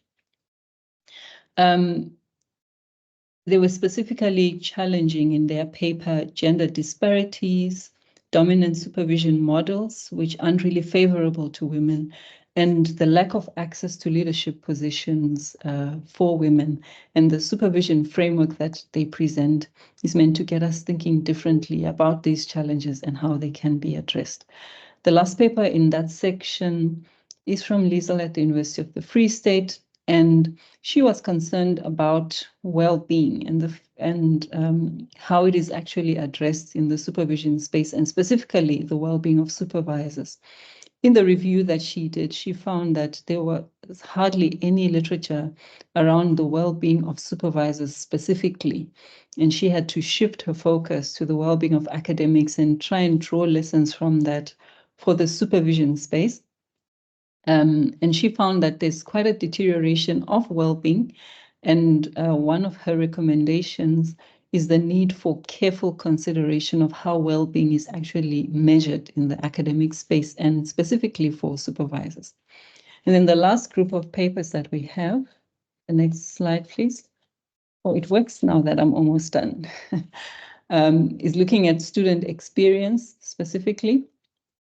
And the first paper from colleagues at Nelson Mandela University, they are looking at the value of a tool that they call the Research Alignment Plan, a tool that they developed for business students. So these are master's and doctoral students in business administration, MBA and DBA students. And in their paper, they're actually showing how students have experienced it, what they think of it, and how it has helped them in their development. And then the next paper from colleagues in Denmark. And these two colleagues, I think it's important to note that the first is a student. I think she's currently doing her PhD, and she published this paper with her supervisor. This paper looked specifically at students in 5 disciplines and the effect of the perceived support that they get within the institution. And what they really wanted to understand was the probability of dropout intentions at doctoral level and compare it across the different fields. The last paper I wrote with a colleague at Rhodes University, and the paper was concerned about our understanding of how technology actually mediates the supervision relationship. And it presents student perspectives about the use of technology during the COVID-19 pandemic, use of technology specifically for supervision, and how the various challenges that students experience during that time. Thank you. The next slide, I think, is looking at some of the trends. The trends that are presented in this slide are drawn specifically from the papers that are in this special issue. So, of course, there are others, some from the conference and some from the literature more broadly, but I'll present these now, and I think Prof. Eli has got some towards the end of the presentation. The first one is factors that impact higher education institutions globally in terms of research agendas and supervision practices.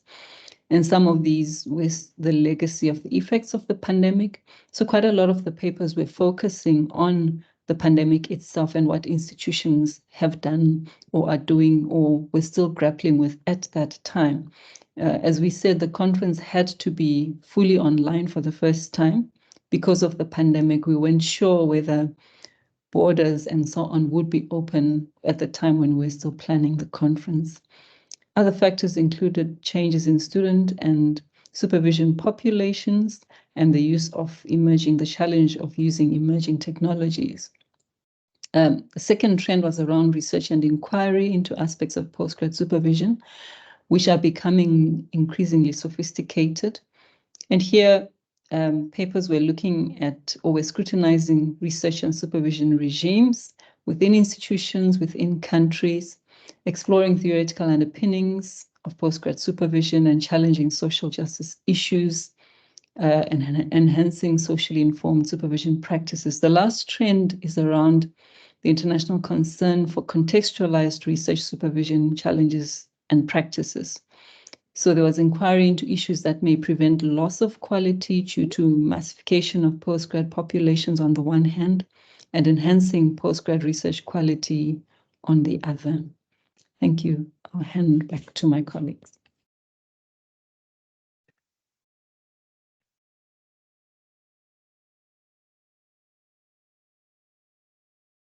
Thank you, Dr. Nompilu. Let me just try to get to the next slide. Colleagues, there we are. So based on what the 2 previous presenters said, identifying the topics and also outlining some of the themes, I would like to share 14 comments with you, but the way in which I've set up the screen is deliberate, because on the one hand, you will note at the bottom the open spaces. So with this, we are not claiming that we were able to identify all the good guidelines and all the wisdom presented in the papers. And on the other hand, by reading the papers, we were also able to identify some of those questions that are still in high demand when we are preparing the postgraduate supervision agenda. So the left-hand side comment says it all, that very often when we think about the PhD as a study, we associate it with new knowledge development. However, from these comments, you will note that there are many more things at stake in order for a student then to complete the postgraduate qualification, in this case, the doctorate.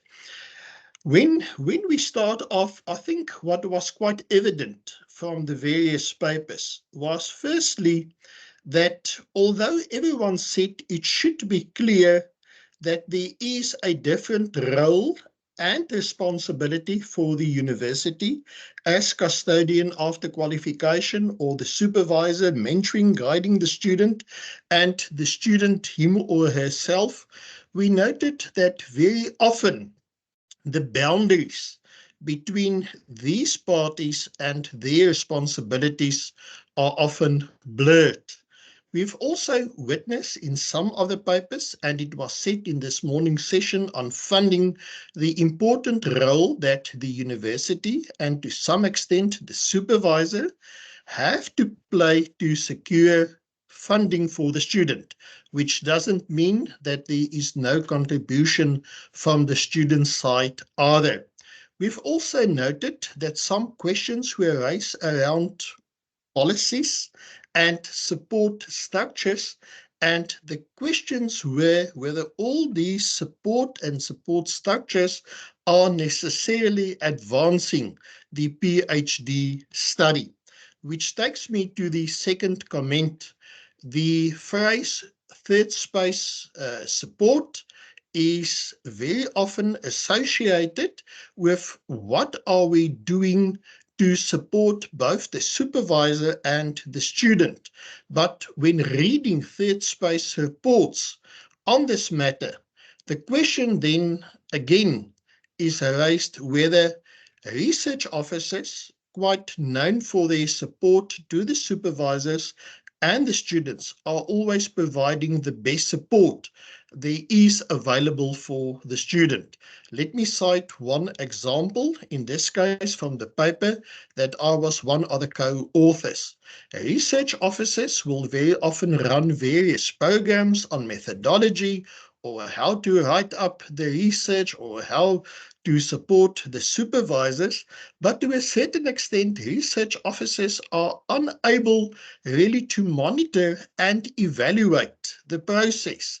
At the very same time, the support provided by research officers are more of a generic nature, which may not speak to the specific needs of a particular supervisor and student. So if we take in combination item 1 and 2, it is then important to note that there must be a better alignment between the roles of the university and the various support structures and the supervisors and the students to secure the successful completion of a particular study. Regarding the third comment, we've again witnessed, as it was said this morning and at previous meetings, the old notion of power play, gender issues, male-female supervision, and then also the promotion of various ideologies. You will note we are using a more generic term to say there are various agendas, very often also promoted within a research study, and that can also impact on the effectiveness of the postgraduate support. If you will allow me to cite just one example, we often note that if someone is working towards promotion, say from the senior lecturer to the associate professor or to the full professorship, there is the tendency that some students may complete their studies sooner because that credit earned through supervision may be important than also for promoting from one position to another. And these are the considerations that we should also take into account when we are planning postgraduate support. The fourth one is also a quite important comment, and that was raised by one of the international authors, asking the question whether we involve students enough when we are setting up the curriculum. in fact, in the study that Professor Burton referred earlier this morning to, namely the CHE study on the doctoral standard, it was also noted that very often there is a PhD program, but not necessarily a supportive curriculum. So the role of the doctoral curriculum is then also important, and the role of the student within the doctoral curriculum should also be emphasized.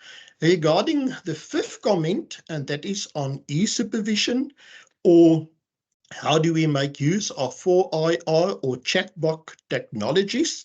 It is evident that many students and supervisors may not be ready to take on this new mode of supervision, but at the same time, it was pointed out the advantage e-supervision can have for a student. The advantage, to name only but one, is that a student can have a supervisor elsewhere in the world, having access to the supervisor and to the resources associated with the supervisor without being physical on the campus where the supervisor is located. And we believe this is a matter that we should further look into and see how can we support the development of e-supervision and also how to make effectively use of 4IR and chatbot technologies. Needless to say, the whole issue around ChatGPT is also on the horizon of many of these authors, and asking what will be the best way then also to familiarize both supervisor and student with the technology and how can it advance the research. The sixth comment is very important, and again, it resonates with the funding issue. How can our studies become much more user-friendly, much more ready for the marketplace, and how can our studies then also secure that students are better employable?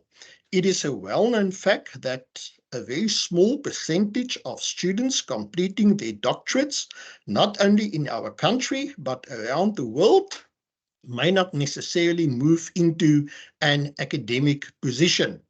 And therefore, the question whether there shouldn't be more innovation, trends of entrepreneurship, exposure to work-integrated learning, hence the whole question of the professional doctorate. As we all know, within the policy framework, it is possible to take up the professional doctorate, but at the same time, as also outlined by Dr. Nompilu in her presentation, the importance that we should look at other ways and different modes of delivering postgraduate studies. Then regarding the seventh comment on the well-being, yes, we all know the mental health issues are quite important. And the comment there is just to say, whilst we acknowledge the challenges of the students, it is also important to remember that the challenges experienced by the supervisors should also be attended to.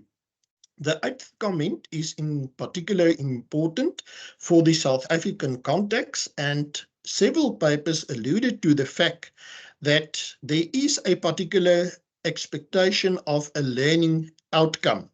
And the question is whether enough attention is paid to the learning outcome associated with the NQF Level 10 qualification. If I can cite one specific example, it has been said that in the NQF Level 10, there is the expectation after a student completed the study, the expectation is that that student should be able then to supervise other students.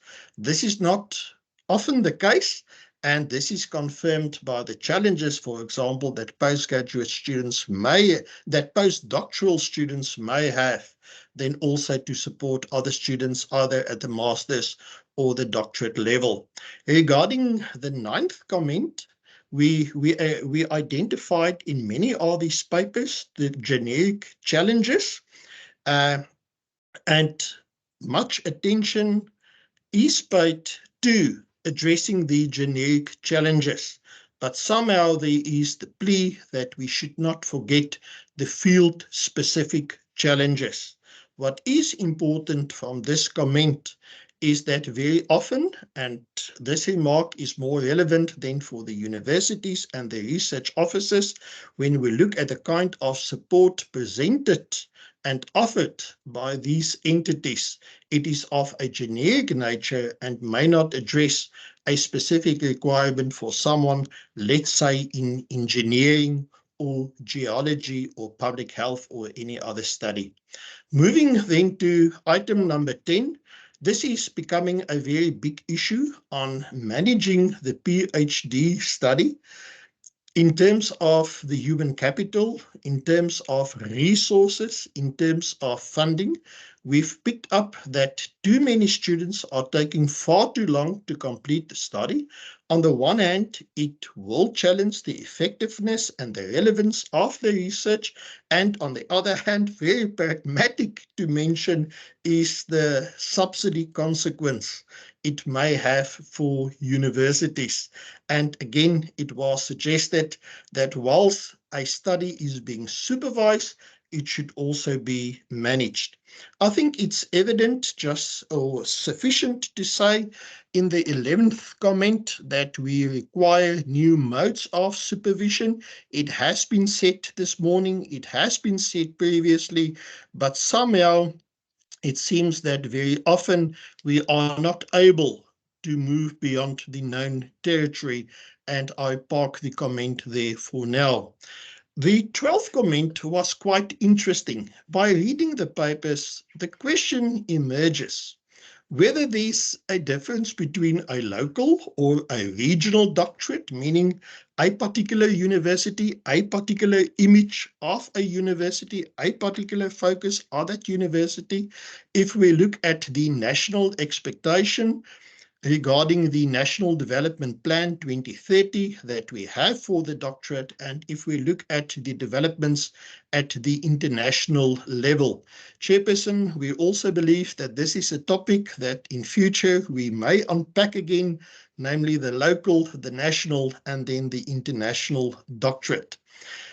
The 13th item also identified from these papers were the role of professional behavior, research ethics and integrity.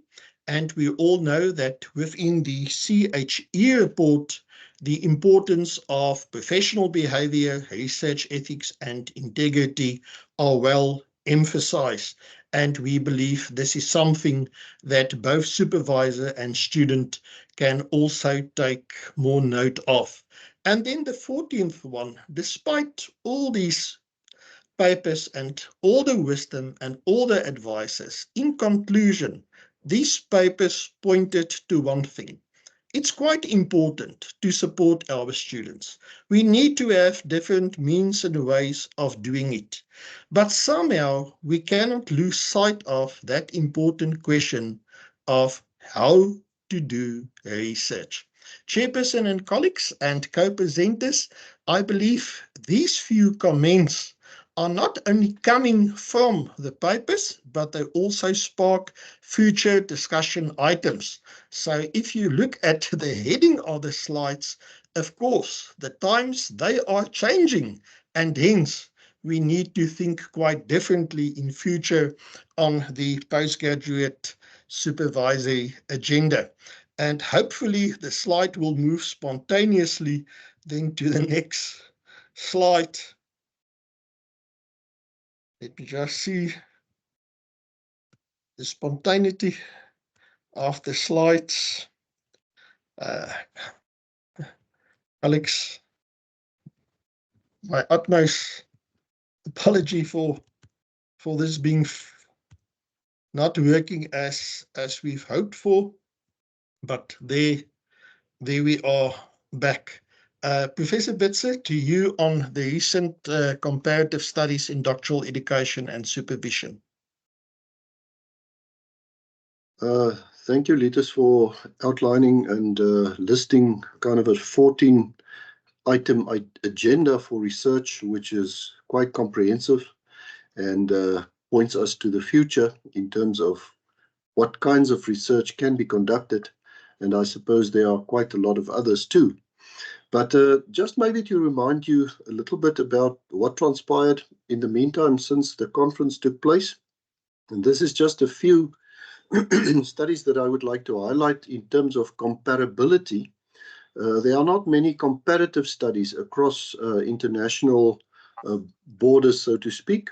The first book that I would like to point your attention to is by Kumar, Shalmini and Taylor, that appeared in end of 2022, and it's about exploring doctoral examinations across the globe, insights through international case studies.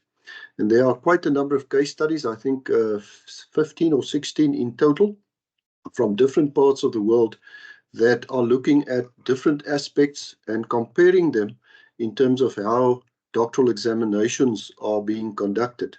So that provides some good insights in terms of international comparability as far as examinations are concerned.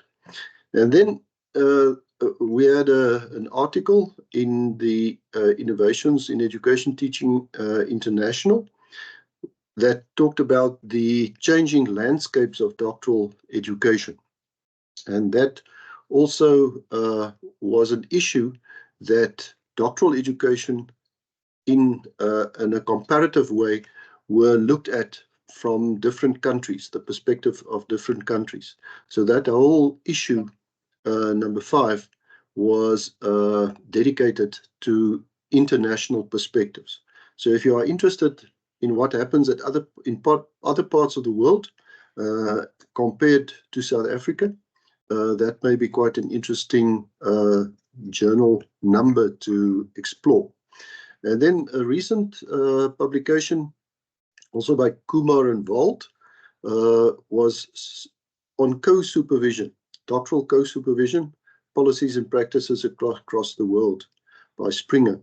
So that provides you with some comparative information on what happens in different countries as far as co-supervision is concerned and how that's being utilized to the benefit, hopefully, of supervision practices.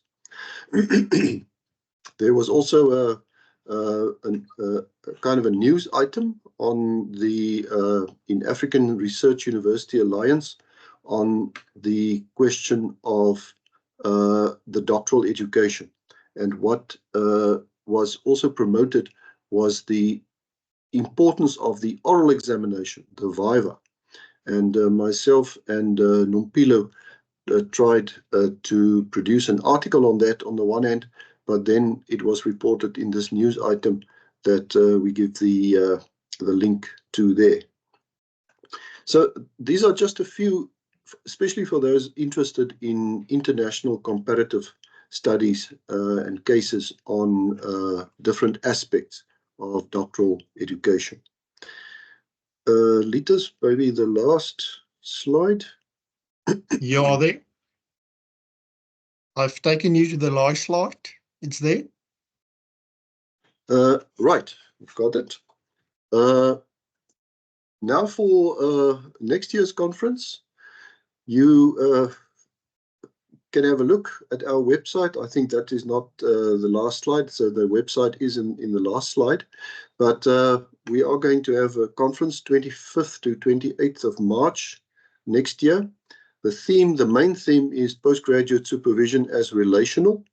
We have not yet determined the sub-themes or the tracks of the conference. We are still discussing that.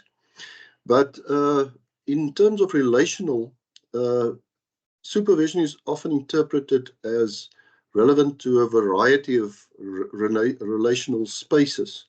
It can be the personal, the individual, disciplinary, collective, etc., etc. So there are different relations within which studies are being conducted and being supervised. So it is pointing towards things like challenges and obstacles to overcome, how assistance and support can be provided, dynamic features of the supervision study relational interface, also relationality to things like IR or new international trends as far as supervision is concerned. How do we relate internationally? How do we relate regionally? How do we relate with technology within supervision and studies and so forth? So it's a relatively wide scope, and how we are going to explore that in the conference, hopefully by inviting relevant keynote speakers, workshops, roundtables, and papers. So if you are interested and you have some research that you would like to contribute to this conference, the abstract submissions open on the 6th of May, closes on 30th of September. As usually happens at conferences, that date, the closing date usually is extended to some later date, not too long after that, but at least you can make a note or inscription in your diary in terms of contributing, participating, and joining the conference. There's the conference website that you can consult for more information, or if you want more specific information, you can email me. There's my email address. So letters, I think there, I'll stop there. Thank you so much, Professor Burton and colleagues.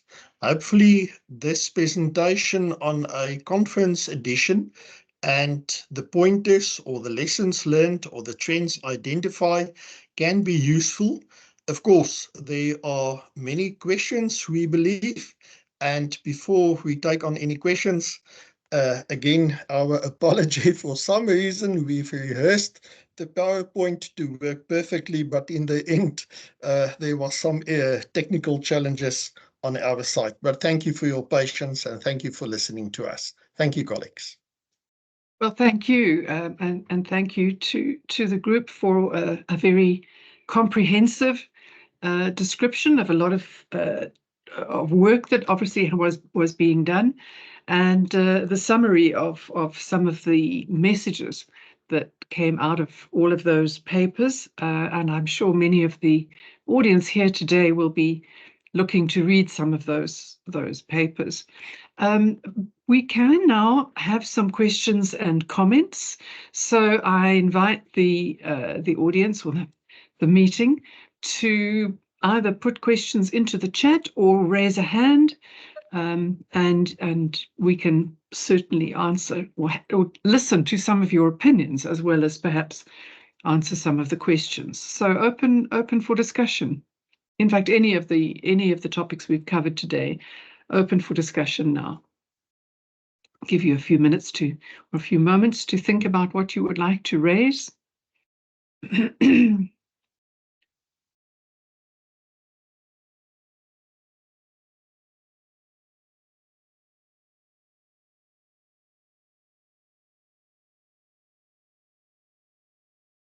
People are thinking.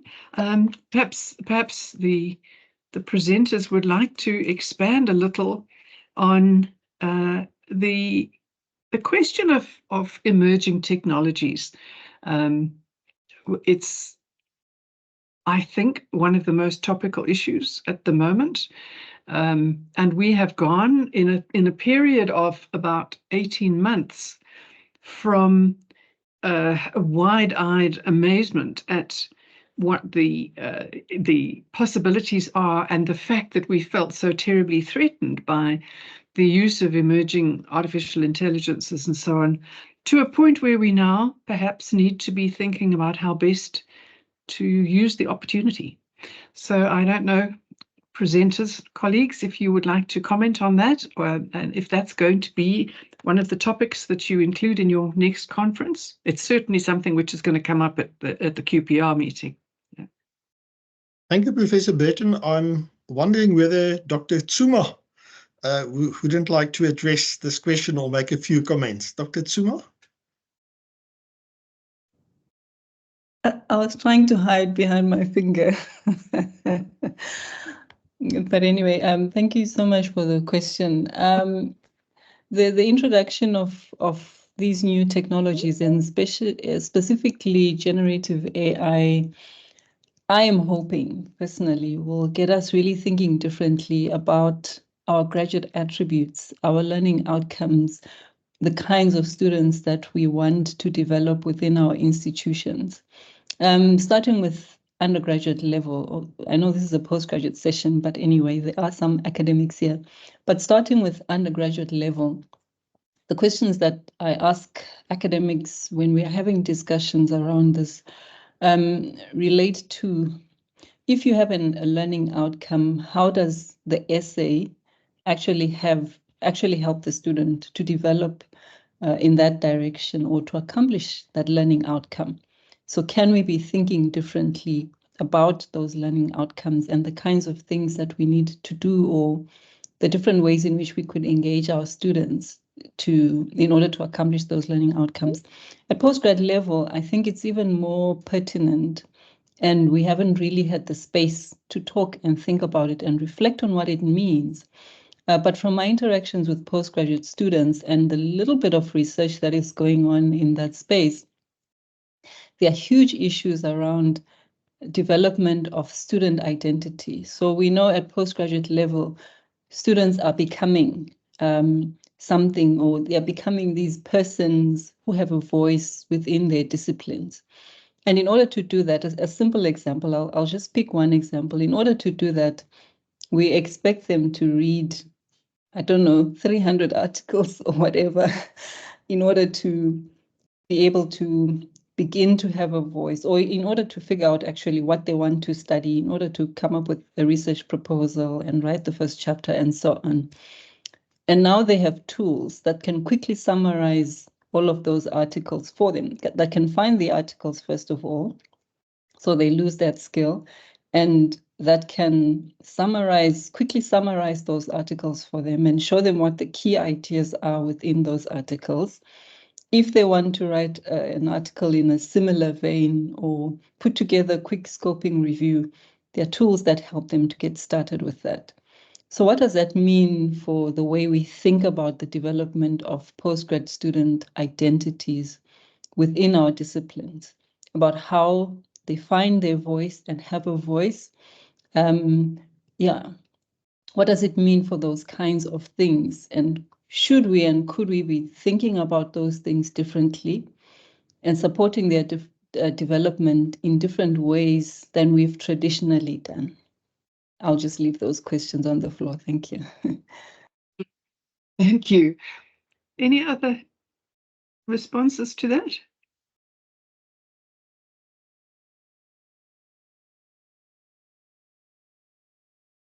Okay, I do think you're exactly right, that this is something that we really do need to be thinking about in terms of our graduate attributes. In fact, some of us have started to think about that, and it's not a simple question. Okay, there are a couple of comments in the chat. The first is a question. Again, I put it to our speakers. What is the difference between the PhD and masters, and how to supervise? And it goes on. I've had friends that did their masters but got recommended to upgrade to a PhD. And what's the expectation of supervisors? Was the expectation not too high? I don't know. Letus, would you like to start on that one? Thank you very much. I believe Prof. Ili can also join here, but I normally tell the students that we need to look at what is the expectation of NQF level 9, that is the master's, and NQF level 10, that is the doctorate. And to put it very generally, the NQF level 9, the master's, is whether you can do research, that ability to make use of the research toolbox, to present an argument, to do a research analysis, to do a literature interpretation and more, whilst the PhD is then to produce new knowledge and then also to close the gap on a particular issue. So I believe that is the biggest difference between the master's and the doctorate. Now, whether it's a question if the supervisor was more ambitious or more supportive of the student, I doubt. I think it's more the case of the theme or the topic or the kind of research that was then initially identified for the particular qualification. But more important, I would say, is that there is a value to do the masters, because in the past, when I was a student, for example, some few years ago, we had the honor student, the honor study, which was a good preparation for masters and to a certain extent the doctoral study. So I think the positive side of the masters is that it also prepares you for the PhD study. But I know Professor Eli did some research some time ago. So Eli, can I perhaps ask you for more insightful comments on this one? Yeah, I'm not sure whether that would be insightful, but I can maybe say that this question comes up a lot in supervision workshops, where supervisors as well as students ask these kind of questions. What exactly is the difference between the master's and the doctorate? And there are different expectations. As you say, one can look at the more formal descriptions, the level 9 and level 10, but I think it also varies among fields. There are different fields that see masters different than other fields. And the progression into the doctorate, they also see that as different. And that makes it quite blurry. In engineering, for instance, I know that at the master's level, you are already expected to publish, quite substantially and contribute something to the field or to some kind of innovative aspect. And it's not necessarily reserved for the doctoral level. But there are some other issues. And I also think about that question, who were the examiners that examined those that master study that was suggested to be upgraded? Because I think that should not be a general thing. That should be very, very much of an exception, that the proposal, from the proposal stage, it should be at the level and the scope of a master's and not at the level of a doctorate. But that doesn't mean that the student at the master's level cannot produce excellent work, which is judged by the examiners as being, of such a quality that it can be upgraded with some extra work or some additional bit of research or whatever. So I don't think there are very clear answers in terms of these distinctions. I think they need to be discussed within the context of a department, a faculty and a field in order to make those distinctions clear to students when and how they actually enroll for those qualifications. So, Litas, I don't think it's very insightful, but I that's my comment. Thank you. Yeah. Okay, any other comments, questions? I see there are some entries in the chat which are recommended references. Thank you. They will all be available. We have recorded this session and we will be posting the recordings so that these comments will be made available.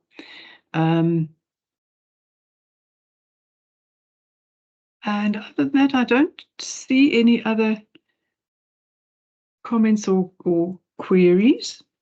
I think we've had a very rich, quite intense session today.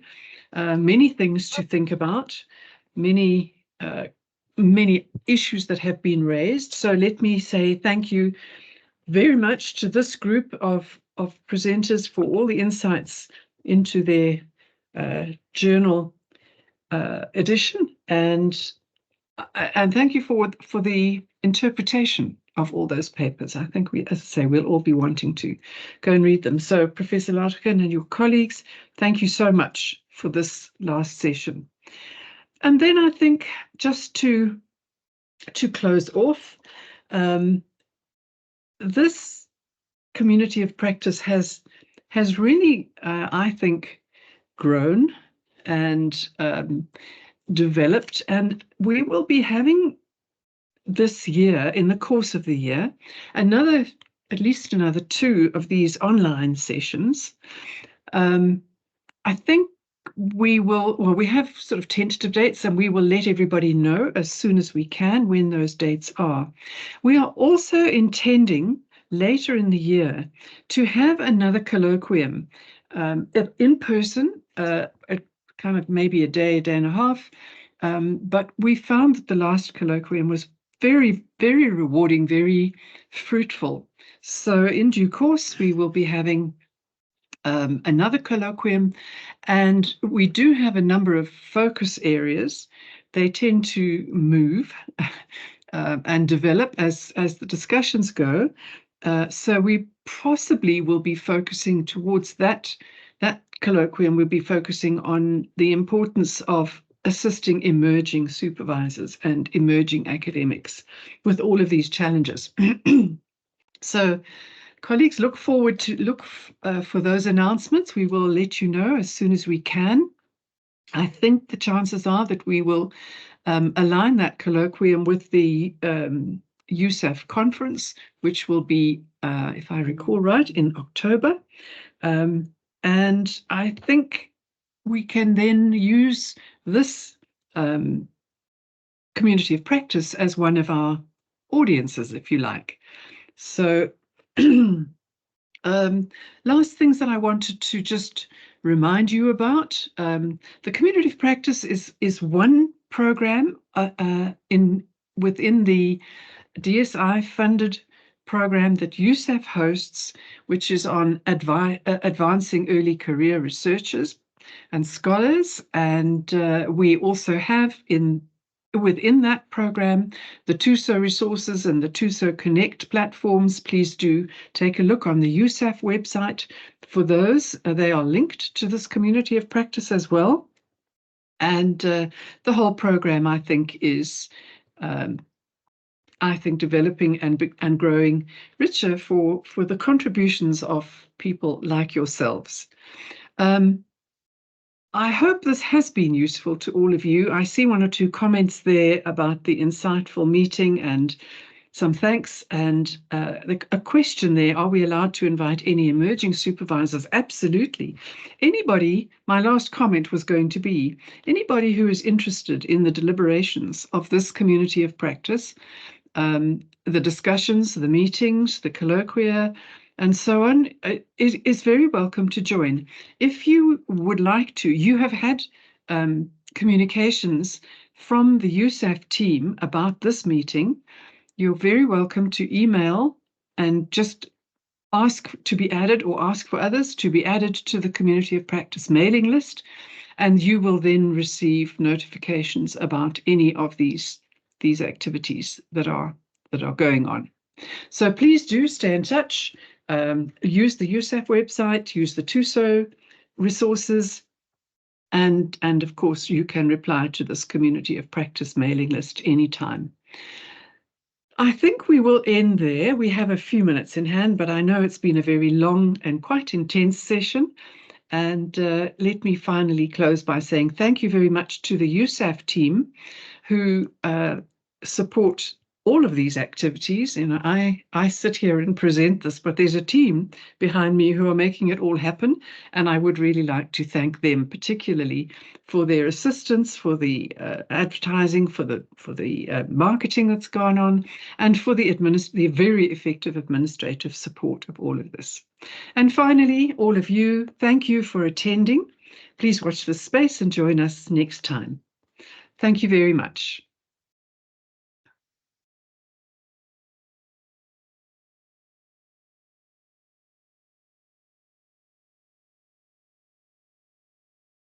Thank you. Bye.